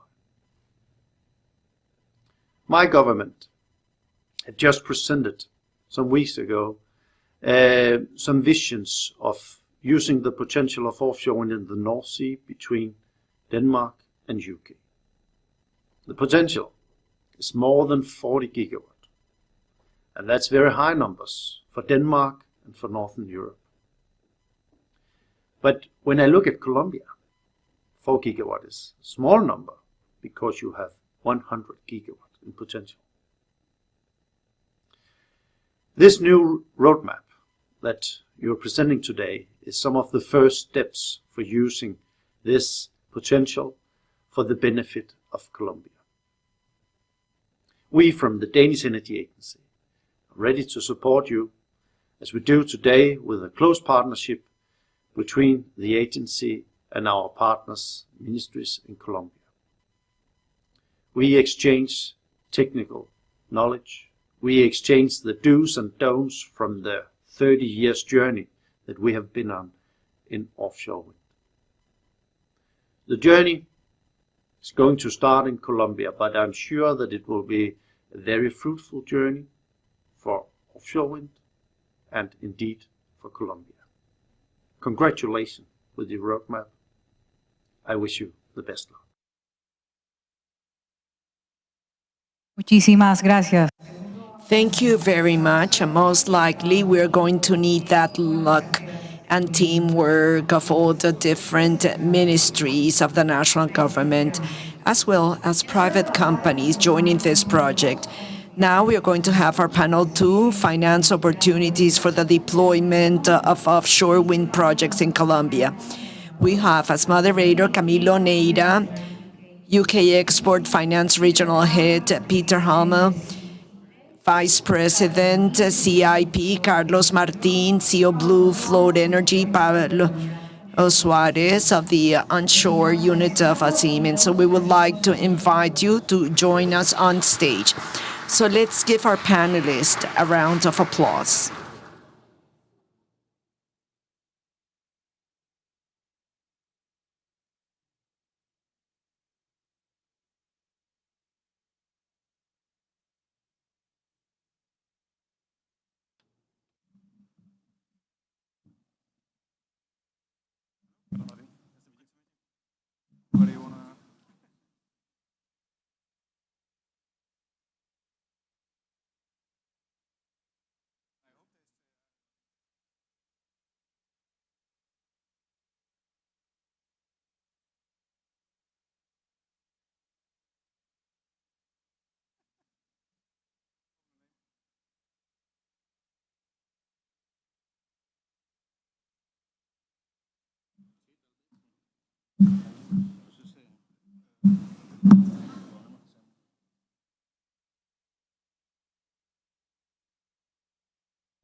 Aló.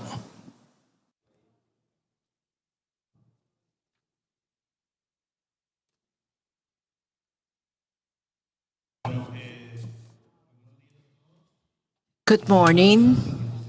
I would like to thank the Ministry for the invitation to such an important event, the launching on the roadmap for offshore wind. The financing-related topic, it's a very important topic when we talk about large energy projects, when we talk about energy transition. There, the financial part is very relevant, and it always gives rise to many challenges, obstacles. According to United Nations, in a study they conducted a couple of years ago, the process and the strategy for energy transition, sustainability, and climate change, it's going to cost the planet between 5 and 7 trillion US dollars until the year 2032. So we are speaking of an important amount of money. And of course, for project developers, this is quite a challenge. The question that arises is, who is going to pay that money? Is it going to be the country's private bank, the private sector, multilateral banks, ECAs, as is our case? I personally believe that it is a combination of all of the above. And obviously, the topic related to obtaining the capital is quite a challenge for this type of projects. Offshore wind finance is very capital intensive, as it was said by Christian from UPME in the previous panel. We have estimated that the development of an offshore wind is 3 times the cost of a continental wind project. So that's an additional challenge. Colombia is going through a very important moment of energy transition. The government has been able to multiply by 100 the installed capacity of renewable energy. That's important not only from the regional standpoint, but from the worldwide standpoint. On the Caribbean area, we have wind speeds that are outstanding, and that provides many important opportunities. At UK, or the UK government is highly committed to coaching the governments worldwide, mainly the Colombian government, in the design of the roadmap, in the design of project development of offshore wind. The agency that I represent, that is called UK Export Finance, is located in Colombia. We are at the UK Embassy in Bogota. We have the capacity to grant projects of $5 billion. So that shows the level of coaching that we are willing to provide and the commitment level with Colombia. Now, I would like to invite the members of the panel to share with us the challenges that they identify for the finance of offshore wind projects, mainly when it comes to obtaining the capital, because I think that the indebtedness process with a multilateral bank is achievable. I think the equity-related topic is more important in these ways.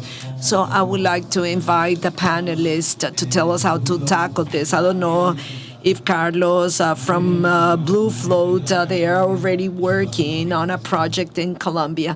So perhaps you can share some ideas about this. Well, good morning to each and every one of you. It is a pleasure to be here in the launching of the roadmap, and it's a pleasure to be here in Colombia. Blue Float Energy is a company that works on the development of offshore wind projects. We have been working in Colombia for the past 1.5 years with the members of NCA Renewables in order to make this a reality, the commissioning of offshore wind projects. This is a very broad question, but there are many elements that are of extreme importance in order to have the adequate finance for these projects. And obviously, it should be leveraged in different ways. We support or we contribute with equity for offshore wind projects. And I think that Colombia has an advantage when it comes to the commissioning of the roadmap. It is a project or it is a country that attracts investment, and I think that the commissioning of this roadmap is a good sign in that direction. So this is why we at Blue Float are interested in Colombia. Everything that was mentioned in the previous panel regarding renewable resources, convergence with green hydrogen, etc. Beyond that legal framework, what's important is to understand the role to be played by development companies such as ours. And here we speak of 3 acts: sustainability. Sustainability, this means economic sustainability. Projects need to be profitable. Environmental sustainability, the projects need to be integrated. They must respect the environment. And also social sustainability. We need to have a positive impact of the projects on communities. The mayor was mentioning everything that had to do with training, that fundamental aspect in order for people to improve their quality of life. We are focused on those 3 points. At the economic level, proposing projects that have sense. We have some wind projects in front of Santa Catalina, in the departments of Bolívar and Atlántico, with shallow waters, with a good wind and interconnection capacity. We have guaranteed 200 megawatts of firm installed capacity, and we would like to enlarge this. So it's a sound-based project, and I think that we can go ahead with a project of this nature. That is the first part. We also have to have environmental sustainability. Here we have some critical elements to choose the best location, always outside marine protected areas. And we are working with ANLA. We have already the terms of reference, the environmental characterization, so that very soon we'll know the affectations and we'll work to limit and revert them. And also social sustainability, which is very important in all of our development projects. Here we speak about investment of building in Colombia a strong industrial base that will not only serve the projects to be developed in the country, but to make of Colombia a pioneer country in the development of offshore wind projects. Also, it could serve as a base for exports in future developments. Colombia counts on a very strong knowledge base.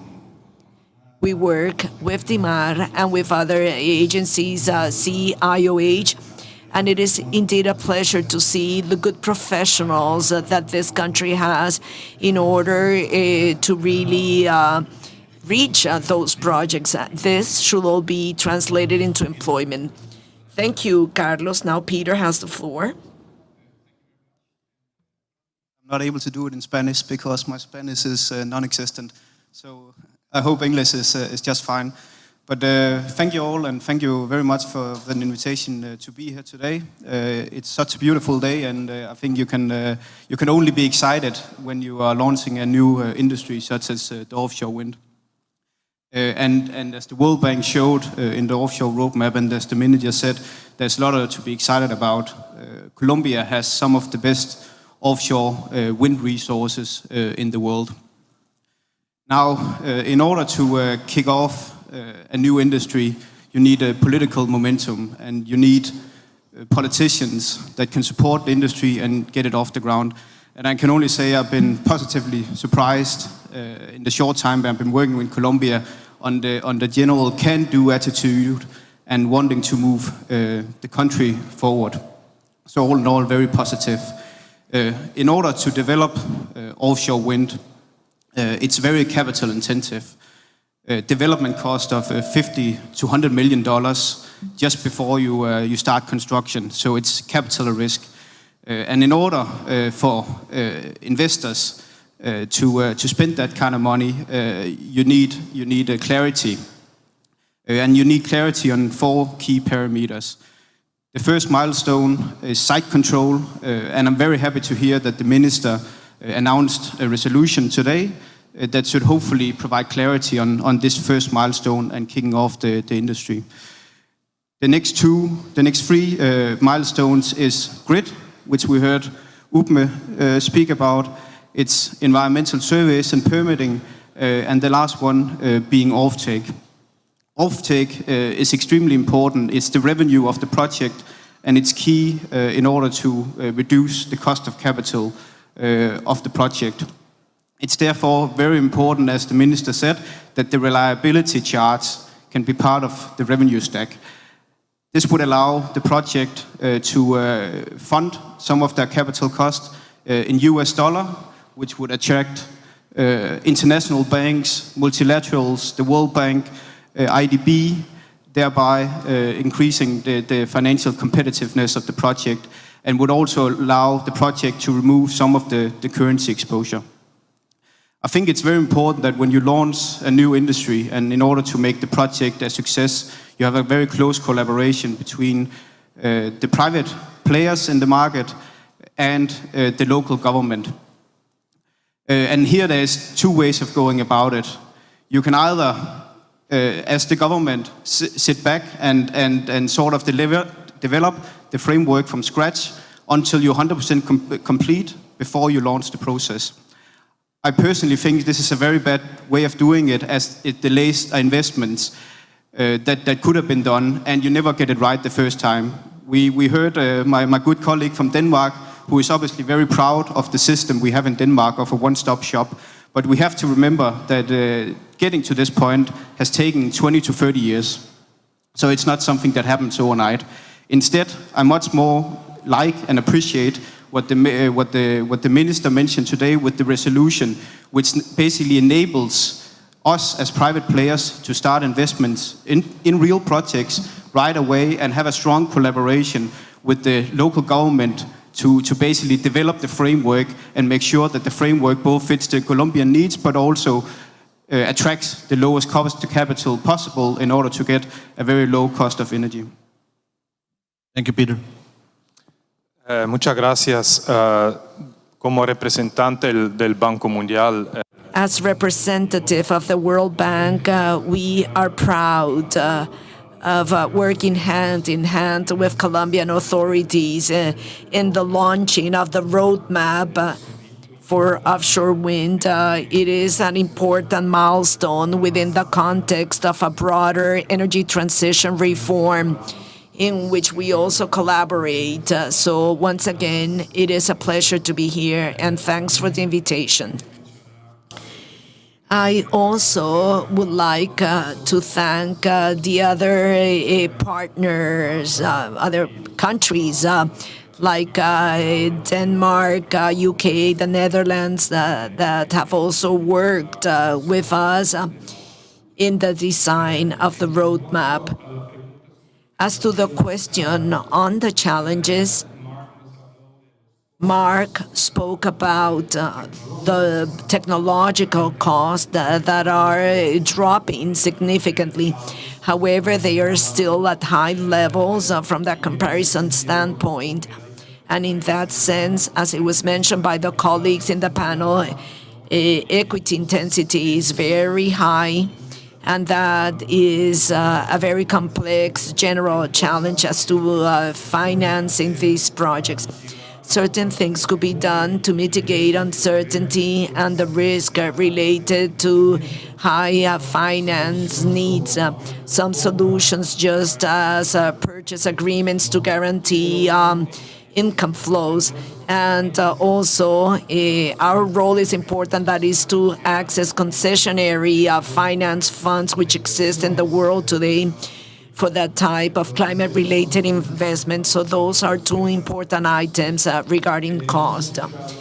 And we've listened to the minister and to the previous panel about investment needs in the surrounding infrastructure, or that is around the turbines, ports, logistics. And in the specific case of Colombia, of taking the grid to where you have the most favorable conditions, as is the case of La Guajira. And also, the minister mentioned government plans to develop a high tension line in order to connect those offshore wind projects in La Guajira to demand centers. So we need to design those plans and projects, and that is extremely important to attract investment. And at last, as it was mentioned by my colleague, the environmental and social topics are of paramount importance. As it has been explained very clearly, but since there is the requirement of bringing external finance, we must comply with existing standards in the world. In the area of the environmental and social part, that's also a critical element in order to bring in that international finance, including the World Bank Group. Okay, so this is what I wanted to share with you. We have also Mr. Paulo Suarez from Siemens Gamesa. I don't know, Paulo, if you can hear us. Can you make your comments?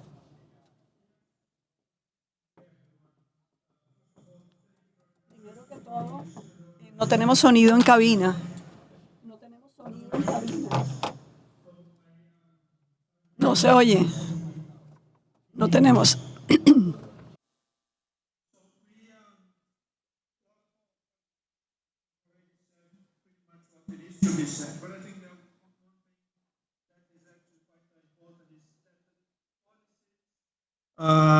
Needs to be long term. I remember when I talked to the minister and we met in Berlin, and I told him, in my view, one of the best policies that I have seen is the one in the UK. A lot of UK colleagues here. I'm not pretending that I'm a specialist in CFD, but I think that has fostered two things. First of all, a large volume that was installed in the UK, and second, there was a progressive but significant decrease in the values of the PPAs. So I think this is, once you have this in place and you have a long-term policy that people believe, investments will come because PPAs are bankable, there is a stability in the system, companies will invest. I don't see as absolutely necessary that there are requirements related to, say, local contents, because the industry already provides a series of other benefits.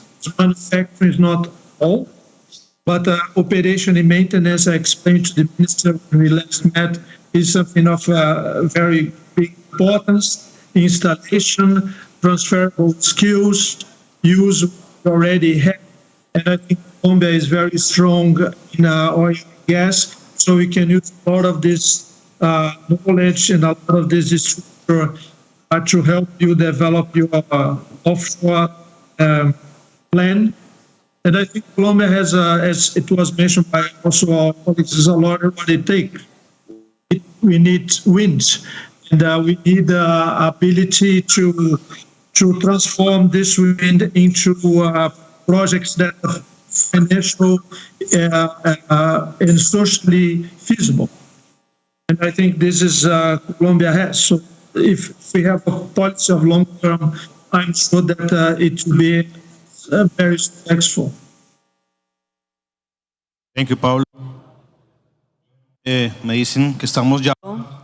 We are told that we do not have time left, so with these interventions, we will be concluding panel related to financing. So a round of applause for the members of the panel. Thank you.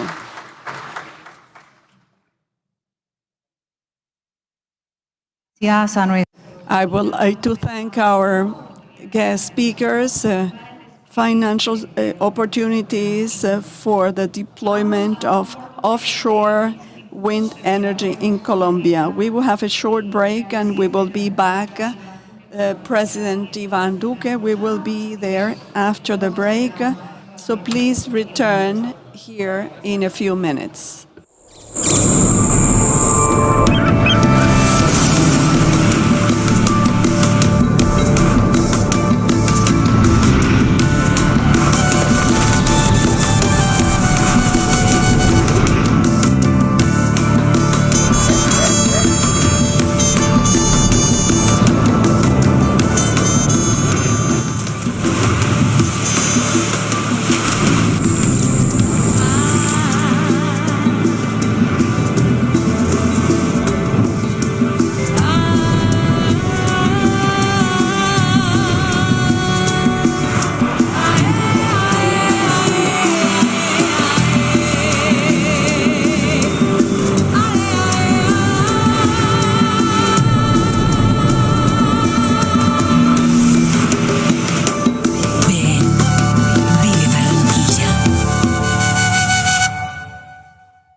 Okay.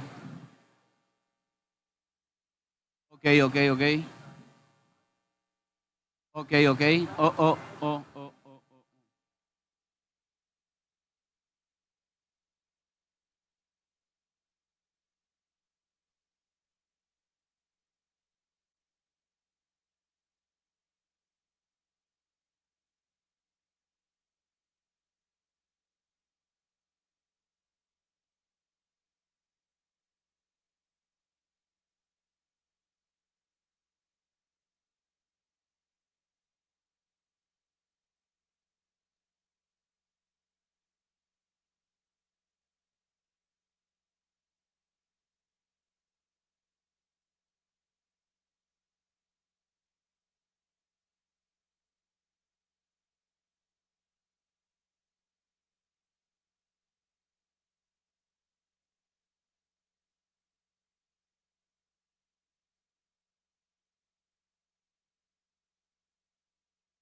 cámara. Ahí donde está la muchacha. ¿Hemos dicho la cámara más alta?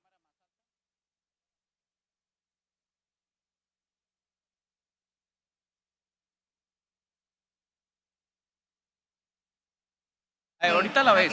La que va ahorita.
Colombia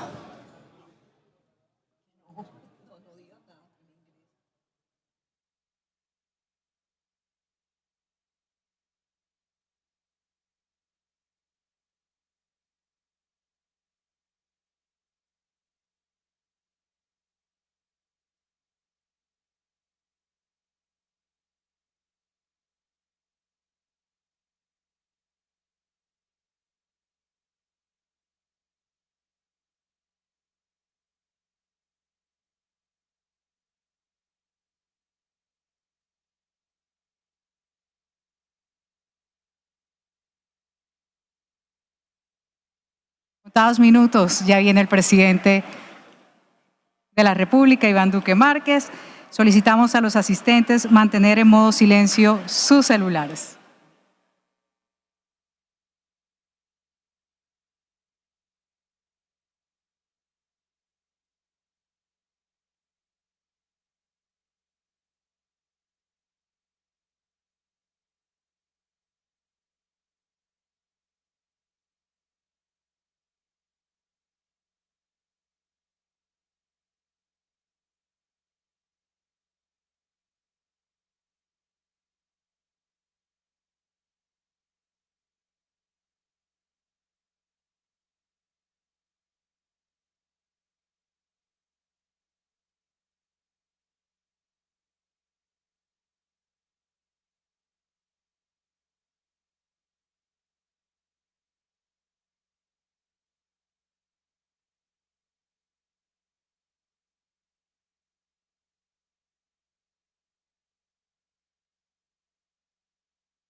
En este momento ingresa the President of Colombia is entering the room. Mr. Marquez, let's receive him with a round of applause.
Muy buenos días a todos.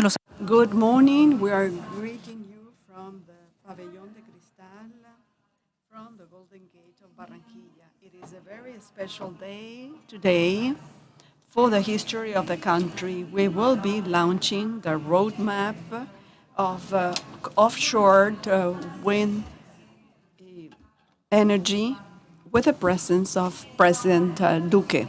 This roadmap considers the role that the offshore energy may develop in the energy sector in a medium and long term in Colombia.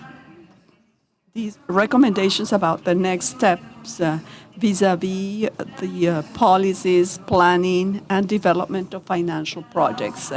We want to greet all those that are here through technology, through platforms, the people following us on the webpage and social media. We're going to start here now with the national anthem of Colombia.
El viento. Wind, sea, and the Caribbean Sea as protagonists of this launching. We have the potential force of the years that are focusing the attention of America in the country of new. Let's watch the following video. Hace más de 200 años, Barranquilla fue testigo del desarrollo del país. Por su río llegaron los migrantes que nos hicieron diversos. La tradición, la cultura y gastronomía se encontraron por la puerta de oro para llegar a cada uno de los rincones de Colombia. Ahora, en el 2022, esta ciudad vuelve a ser testigo de un homenaje al progreso y a un nuevo renacer. El gobierno que le devolvió la esperanza a la energía de los colombianos sembró en La Guajira el futuro de la innovación a través de nuevos aires. Y ahora, de la mano del poder del mar en Barranquilla, volvemos a ser testigos del desarrollo. Hoy, damos la bienvenida a los parques eólicos costa afuera, que le apuestan a centrar la atención de América Latina en el país de la nueva energía. Porque es tiempo de creer y con hechos que logramos grandes resultados.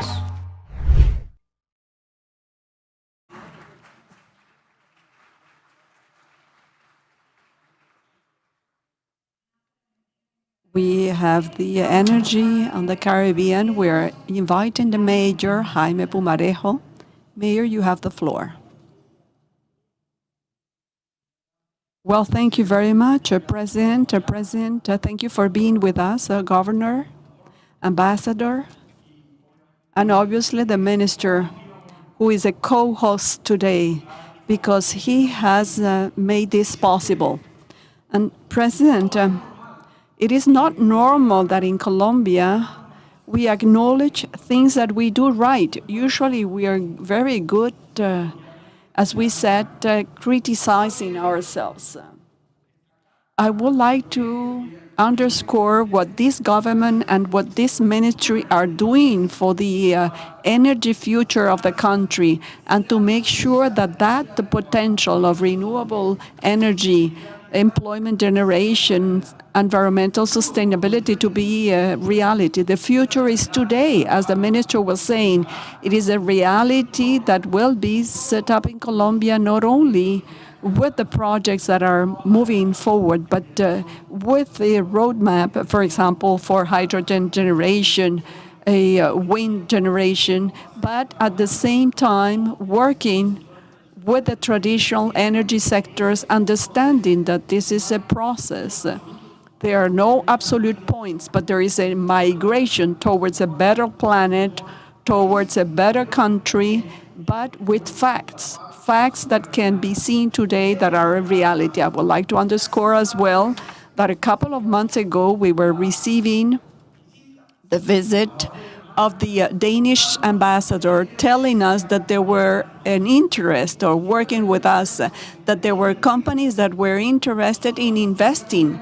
And we saw far the possibility for the minister to set up this roadmap because they had some other priorities. But I can underscore today the rapidity, the professionalism, and how at the ministry and at the government level they have worked for this to become a reality. And what is happening today will create jobs, will create industrial growth, environmental sustainability. For that reason, I'm very happy today. I'm happy on behalf of more than 1 million Barranquilleros that know that today we're opening the door for more industry, for a robust logistic sector, and for the care of our environment, which is the potential that we have for the next century, the century of biodiversity. So today is a day to say thank you and to say that we are ready to make sure that this opportunity that is provided to us, we should take advantage of it, and we should make of Colombia the country that we all deserve. Thank you very much. Thank you, Mayor Jaime Pumarejo. We want to thank you for these reception at the Puerta de Oro. We want to welcome our governor, Elsa Noguera. Let's receive her with a round of applauses. Good morning, everyone. I'm sorry, we do not have sound. Minister, Ambassador.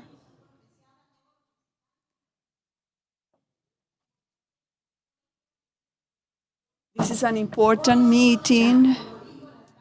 As the mayor said,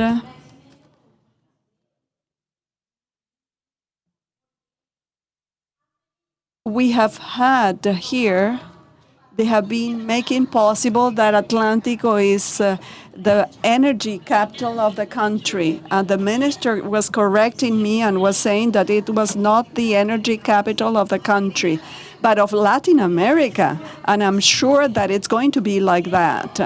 And this started in September last year. And for that reason, our mayor has said that it's really moving forward at a very good speed for our people. Here in this center, they did the launching of hydrogen roadmap.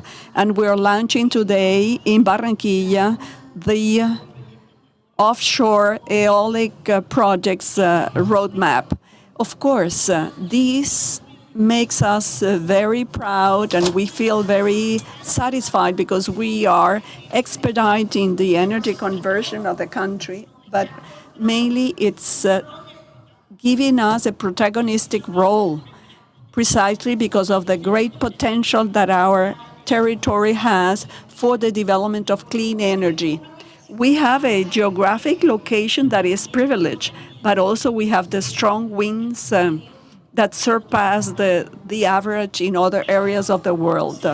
When we talk about renewable energy, we talk about, Mr. President, about future generations, is to have responsibilities, but also to take care of the environment and, of course, to preserve our planet. But for us in Atlántico, this represents a great opportunity for investment, as it has been happening. We get investments, we can accelerate the port development, and we will generate new and better opportunities for jobs and entrepreneurship.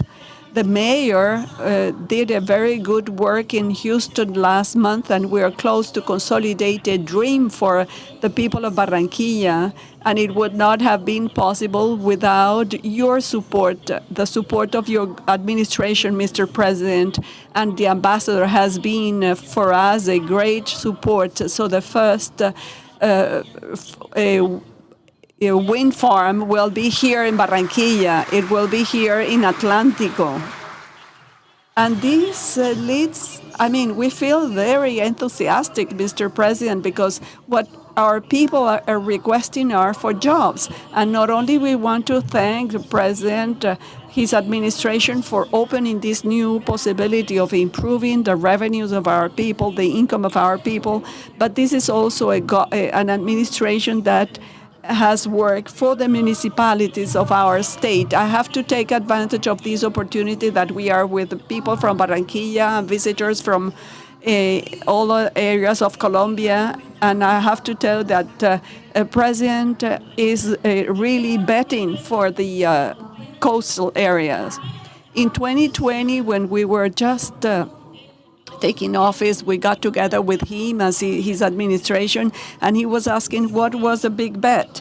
And it seemed remote at that time, but today we have it present in our agenda. We ask him to support us in tourism and in the farming area to generate work in our municipalities. And he brought the whole government here. And 1 year after the pandemic, we are signing an agreement for tourism in Atlántico. And a couple of weeks we were in Tolu with all governors and mayors, and the governors, the host governor, were very happy because they had their agreement for tourism as well. But I would like to take advantage to thank you, Mr. President, because that agreement is a reality. Not only because we have set up a work agenda, but we are now having investment such as the Acueducto del Norte, a water plant that will benefit Barranquilla and 8 municipalities. Without water, we cannot promote tourism.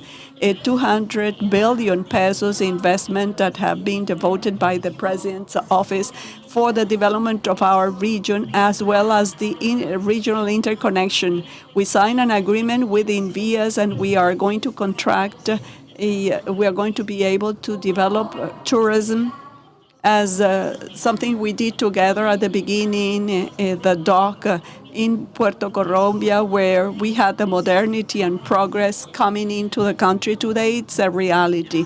And finally, I want to thank the President. I would like to thank the agency of the Agrarian Bank on Puerto Colombia, where experienced agro-industrial revolution, as well as the embassies.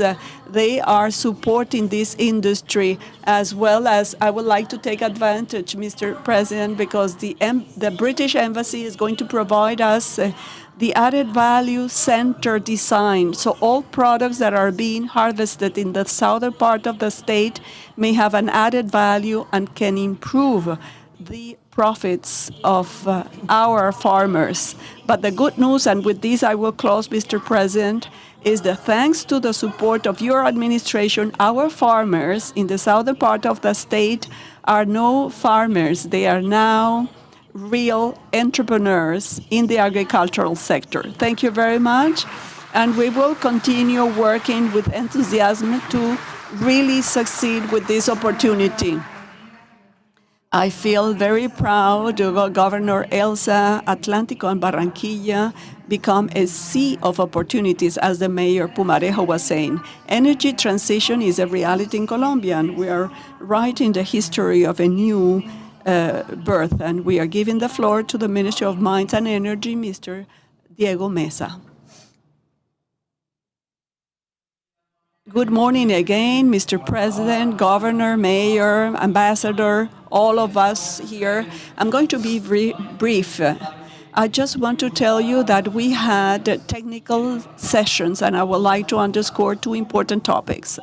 One, the work of interinstitutional articulation job that made possible to have this roadmap for offshore wind energy. We have been working with DIMAR, with the Ministry of Transportation. We have the Vice Minister of Infrastructure, with the Ministry of the Environment, UNAP, the Ministry of Agriculture, of course, with the Mayor's Office and with the Governor's Office. And here, President, we reviewed all the opportunities that we have in the area of infrastructure, logistics, regulation, connection, but there is a link that will lead me to a second point, and that is acknowledged by investors, both domestic and international. We have delegation of several companies at international levels that are pioneer in offshore wind energy, and they have come to Colombia as they did for renewable, non-conventional, both solar and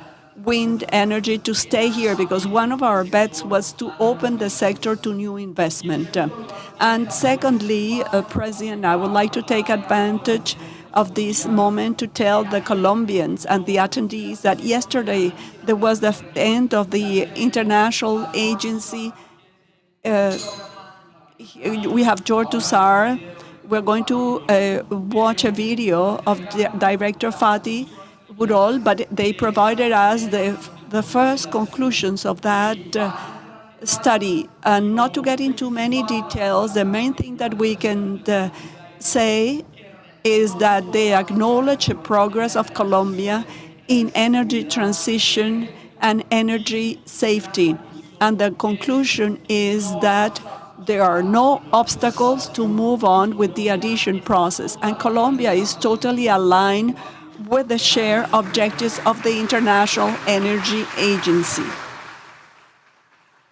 With that, I will close, Mr. President, and I would like to underscore the sea of opportunities, as we have said, Mayor, Governor, not only in the energy area, but also in the economic aspects for investments, the environmental aspect, that it's a crossover sector that will include all the areas that have the stamp of Mr. President Duque. Thank you very much, everyone. Thank you, Minister. In this important meeting, we are getting important messages. Fatih Birol, Executive Director of the International Energy Director. Let's watch the following video. Minister Mesa, Deputy Minister Lotero, ladies and gentlemen.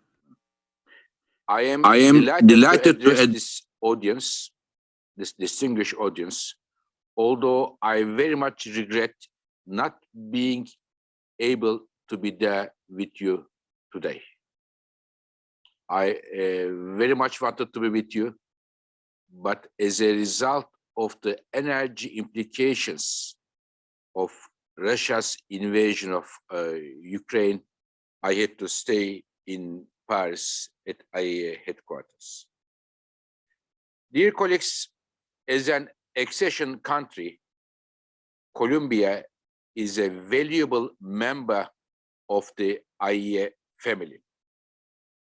And at the same time, it is a priority partner for all our work in Latin America.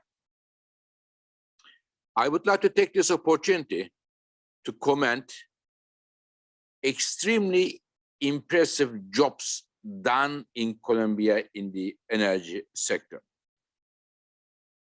So-called non-conventional renewables get a big boost in Colombia. Energy access has been expanded widely. and the promotion of sustainable mobility was a great success, just to name a few. But as a person who talks with many governments, many business leaders around the world, I can assure you that the success stories of Colombia was not limited to its national borders. Colombia has emerged as a leader in the region and globally when it comes to energy and climate.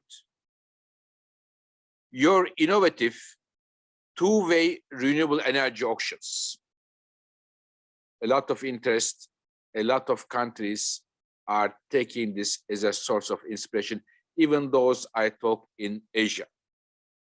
You are pushing renewable deployment in Latin America with RELAC initiative, and Colombia is an energy producer having the Camino a Zero, the groundbreaking pathway, is of exemplary nature.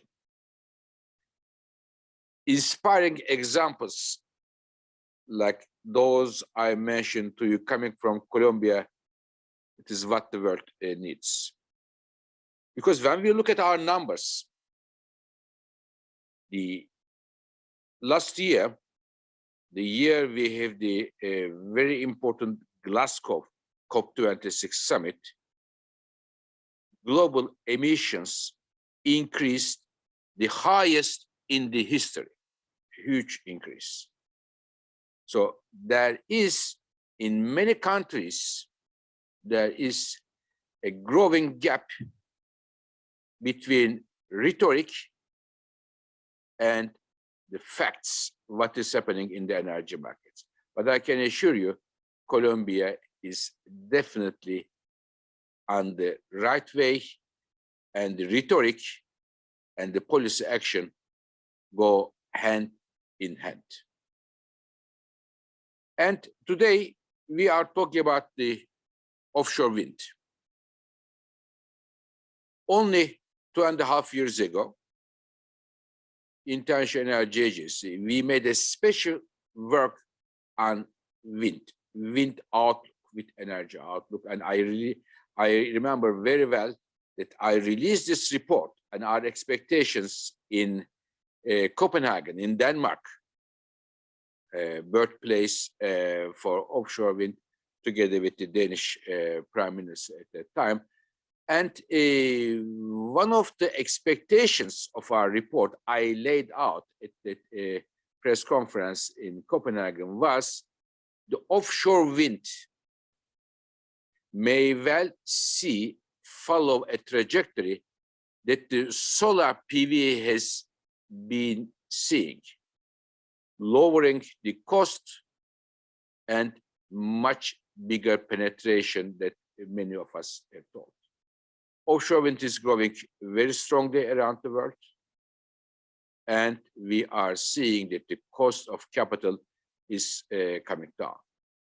And we are also seeing that more and more investors around the world are looking for offshore wind opportunities. And in that respect, Colombia coming up with an offshore wind roadmap is critically important. Why critically important? Because the investors, companies, public, they need to see a roadmap, how these investments, how these installations will be made, and what are the milestones. As such, Colombia, a very energy-rich country, putting offshore wind in the many of its energy resources is important for Colombia, Colombia's energy, Colombia's climate, but also Colombia's economy. Because offshore wind will attract investments, will create jobs, and also will provide energy at a low cost. As such, I would like to once again congratulate President Duque for his amazing vision on energy and climate. And I would like to also congratulate my friend, Minister Mesa, for being an excellent implementer of that vision. And I can assure you that the Diego Mesa's statements, his actions, his speeches are very closely followed at the IEA and many other ministers and the business leaders around the world. Dear colleagues, I would like to congratulate you once again for this important achievement, and International Energy Agency is going to work hand in hand with the Colombian government to implement this roadmap for a better planet, for a wealthier and cleaner Colombian energy future. Thank you very much.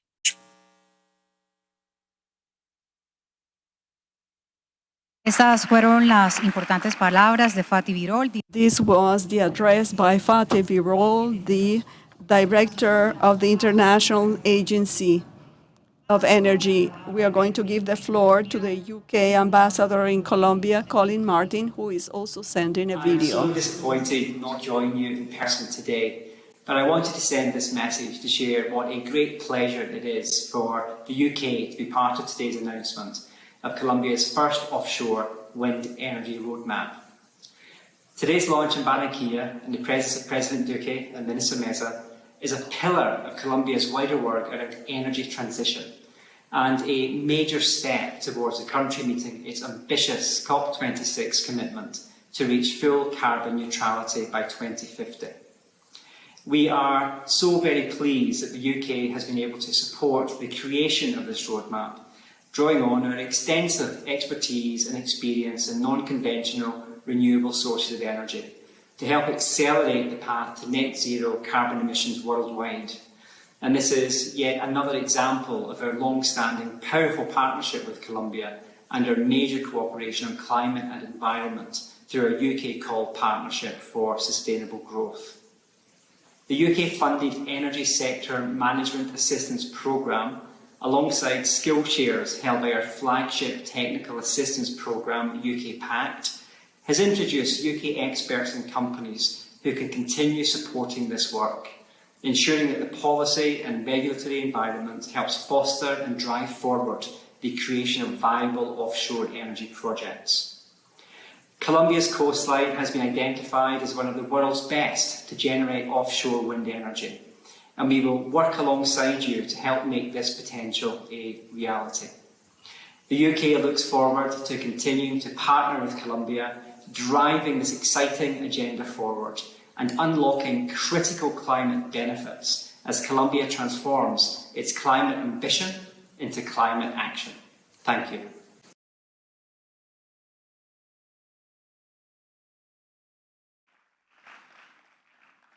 Estas fueron las palabras del embajador de Reino Unido en Colombia. This was the address by Ambassador Martin. Now we are inviting Ambassador of Denmark in Colombia. Welcome.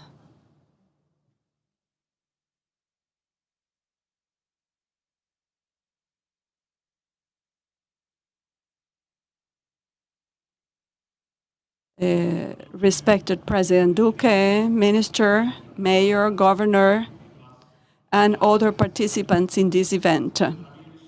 It is for me an honor to be with you as a dignitary of the government of Denmark in an event that without any doubt will be the beginning of a new energy era in Colombia.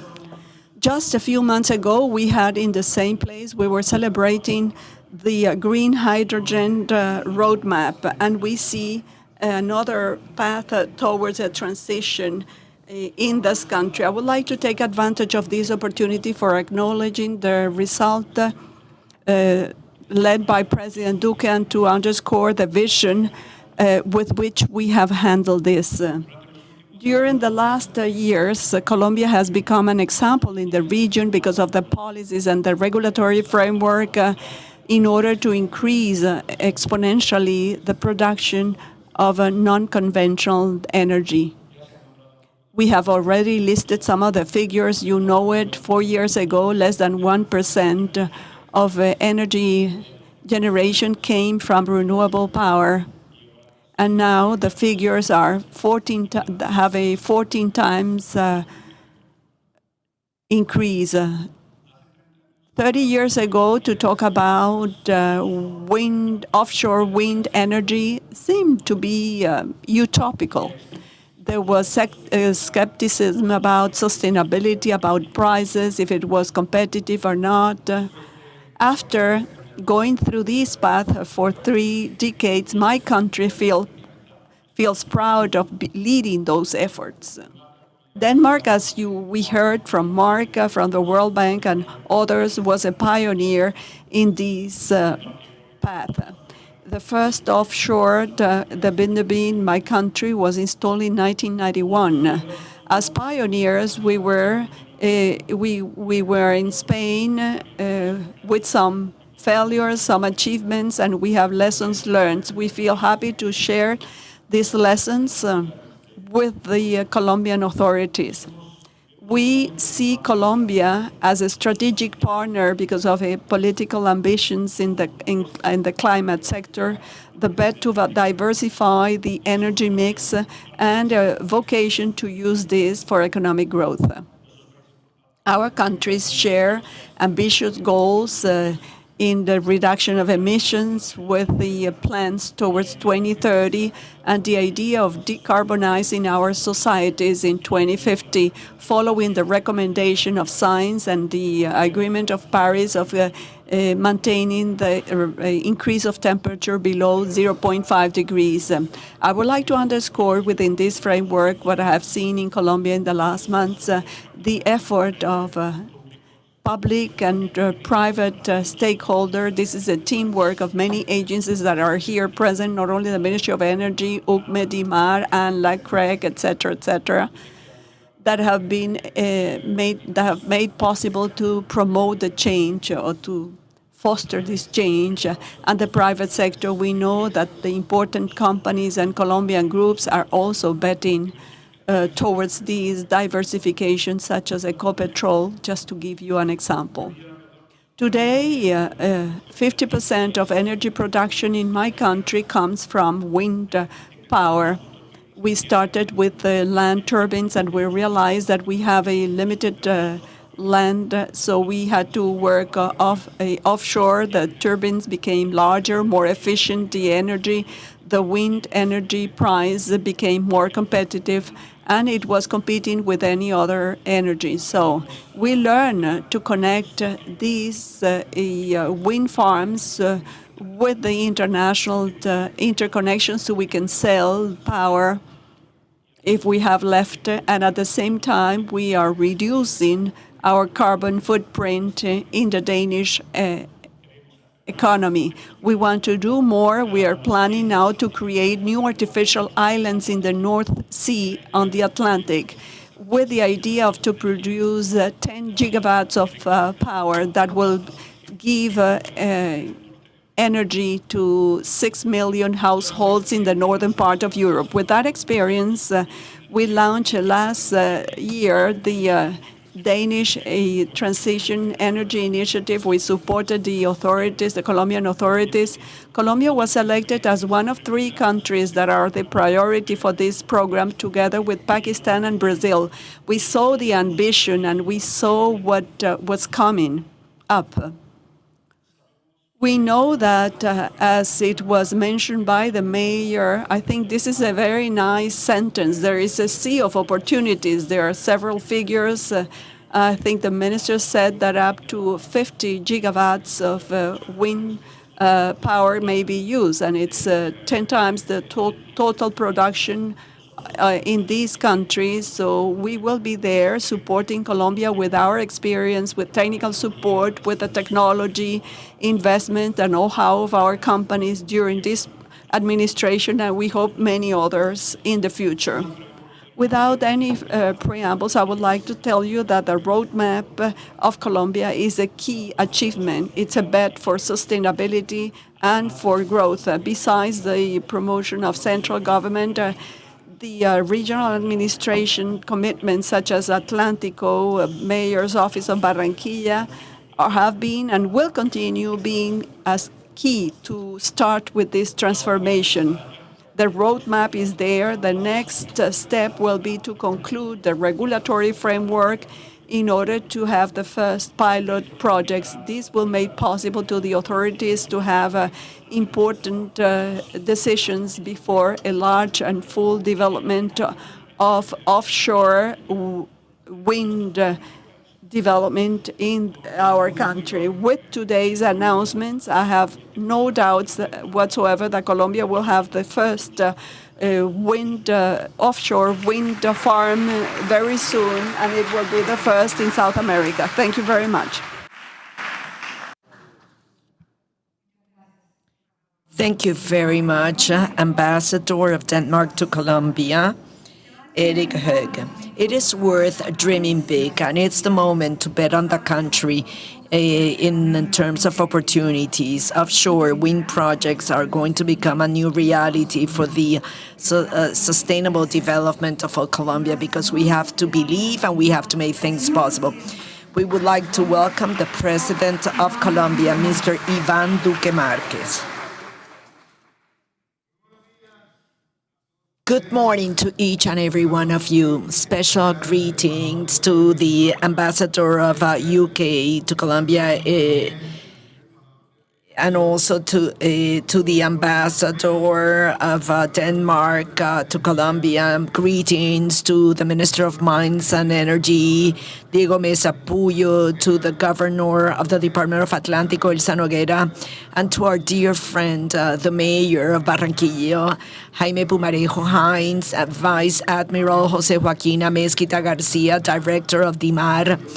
Also, special greetings to General Carlos Alberto Dana, Counter Admiral Aramburo, to also the President of Ecopetrol, Felipe Bayona. Special greetings to Francisco Escarazi, President of the Enel Group, and also to our friends from the government, Ana María Palau, Hassan Nazar, the Vice Minister of Transportation, Olga Lucia Ramirez, Presidential Advisor Juan Emilio Posada. Special greetings to the members of the local administration, to CEOs, directors, and representatives of the different trade unions of Colombia. I also see the President of Naturgas, and also José Camilo Mansur, and also Admiral Ernesto Duran, former commander of the National Navy. It's a pleasure to see you again. My dear friends, it is an honor to be once again in this city. For many years, this city has been called La Arenosa. I think now we should call it La Energética, the energy city, because without any doubt, things are happening in the city of Barranquilla. Many transformations for the present and the future of our country. 6 months ago, over 6 months, almost 8 months ago, we were in this city, in this same venue, in the Crystal House, where our government set the first and the old stone, launching the roadmap for green hydrogen. 6 months after that, we visited the refinery of Cartagena, installing the first hydrolyzer. We had a Toyota car there, showing the country how hydrogen could transformation in the future.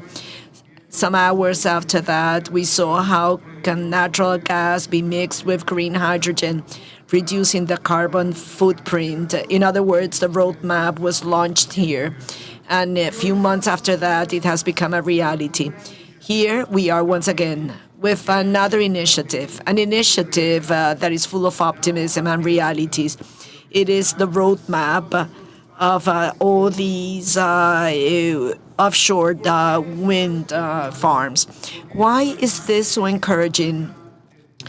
Why is this the bet for the future? Mr. Jose Camilo, you recall that in 2017, a senator of the Republic of Colombia was having a debate then because we were going through El Niño phenomenon. We were seeing how the droughts were affecting energy supply. And that senator who was invited to different fora was saying that Colombia had to bid for unconventional, renewable energy. And I remember that that senator was always saying Colombia has to bid to have at least 1,500 megawatts in a 3 to 4 year process.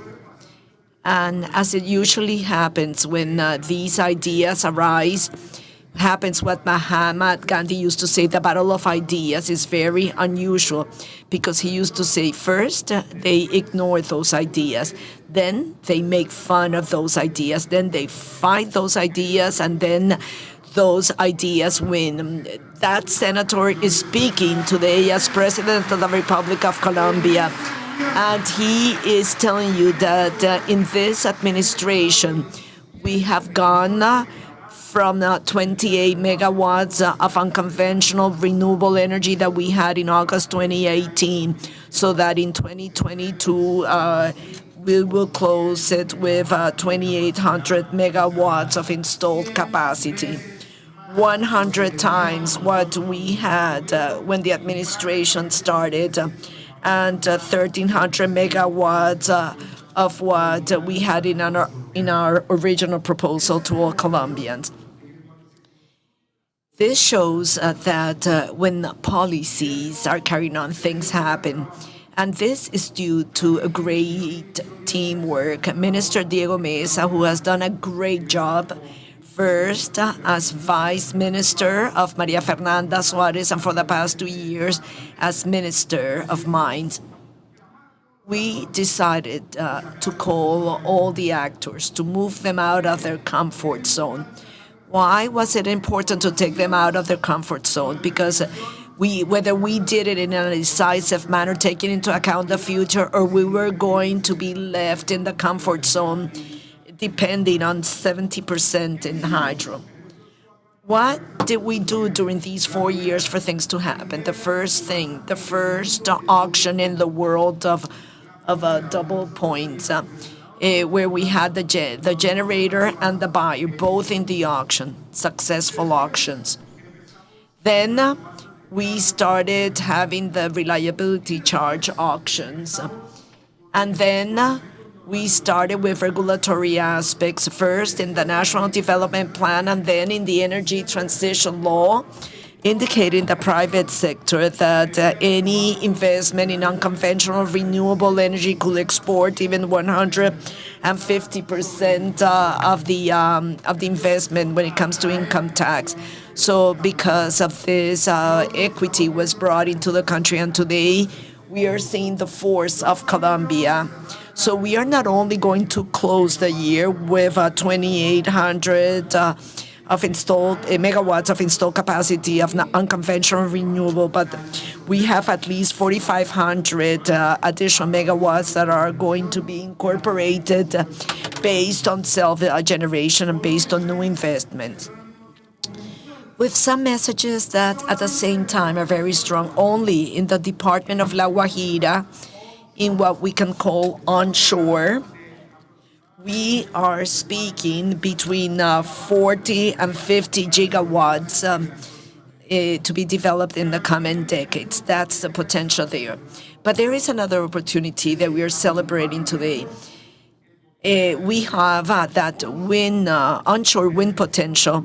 We also have some places in the territory that can benefit from offshore wind farms, because we have constant wind currents that even though when they are compared to other places of the world, they show that they are highly competitive because they have continuity, and at the same time they have a beneficial location that has to do with the exit there of those winds, and it could be an additional tool to incorporate energy to our energy mix and to lower energy cost in the middle and long term with another incentive, and that is that companies, not only those that generate, but those that could also be users of that energy, they could also add resources to this.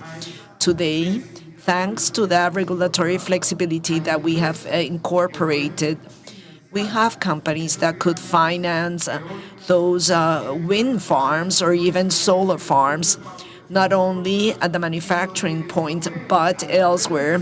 And what they provide the grid with could be used to discount them on the corporate energy tariff that they are paying. Those are the regulatory benefits that we have arrived at.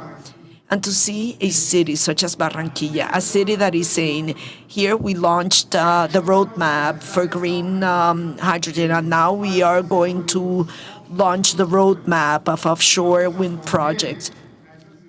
And this city is going to become an example in order for that investment to be here to create employment, logistics, and will open the doors to local engineering.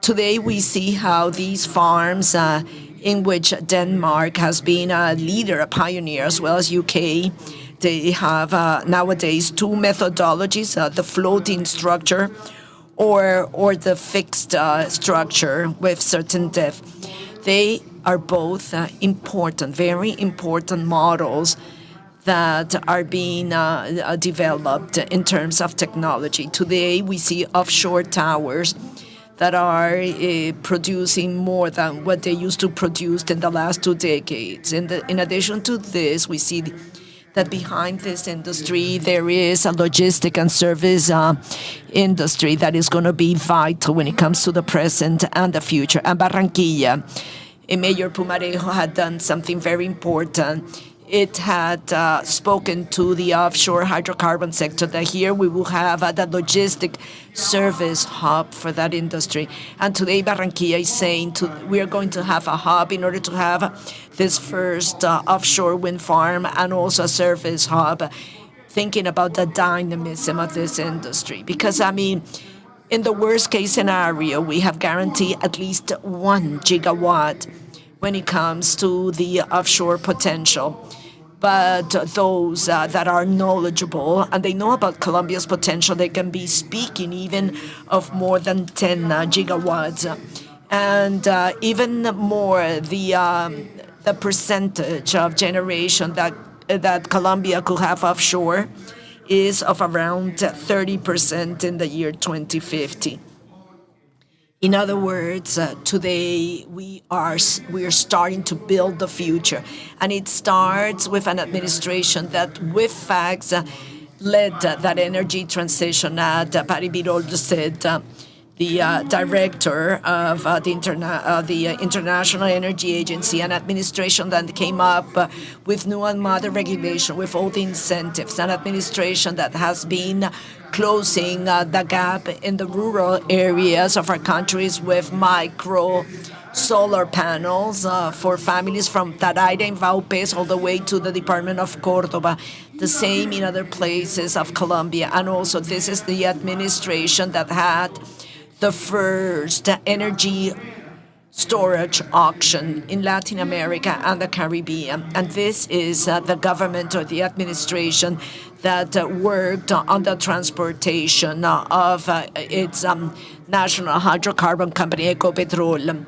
with unconventional, renewable energies, with the incentive of participating today in a business consolidation with ISA, showing that we are building an energy company for the next century and not to remain in the short term.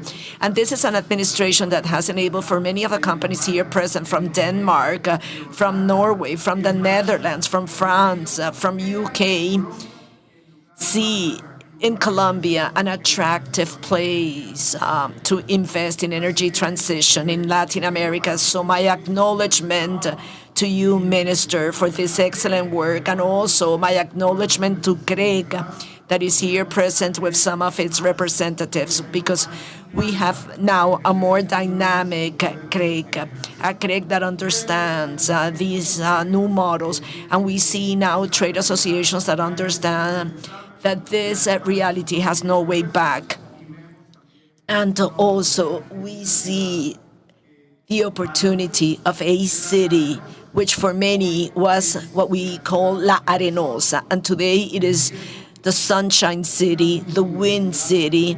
It is a biodiversity city with the project of La Ciénaga de Mallorquín and the Park Isla Salamanca. And this shows that the Colombia of the new technology, new business, new entrepreneurship, thinking about the energy revolution of the 21st century is indeed a reality. Thank you very much.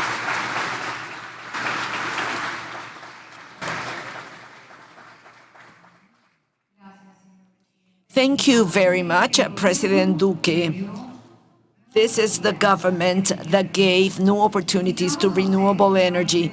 We would like to invite you and the Minister of Mines and Energy turning around these keys.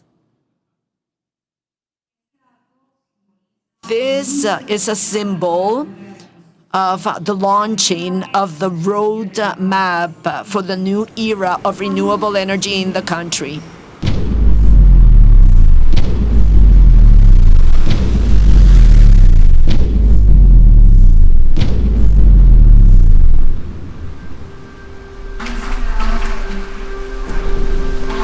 Okay, so this is the official launching of the roadmap of a renewable energy in Colombia, the offshore wind. Now we are going to have the official picture. Vamos a realizar la foto oficial en estos momentos. Nos disponemos.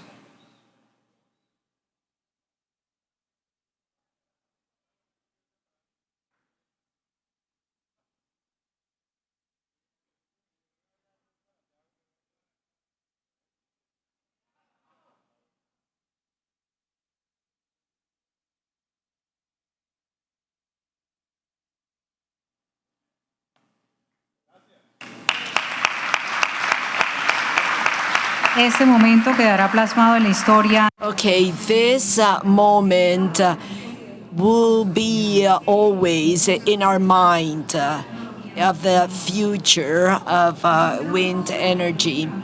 So please enjoy the experience of virtual reality offered by the World Bank.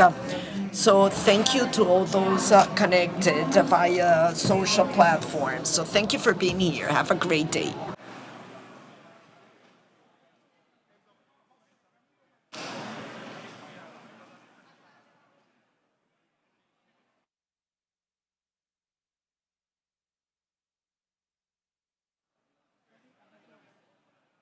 Bueno, ministro, presidente, ¿qué celebramos hoy en este... Otra.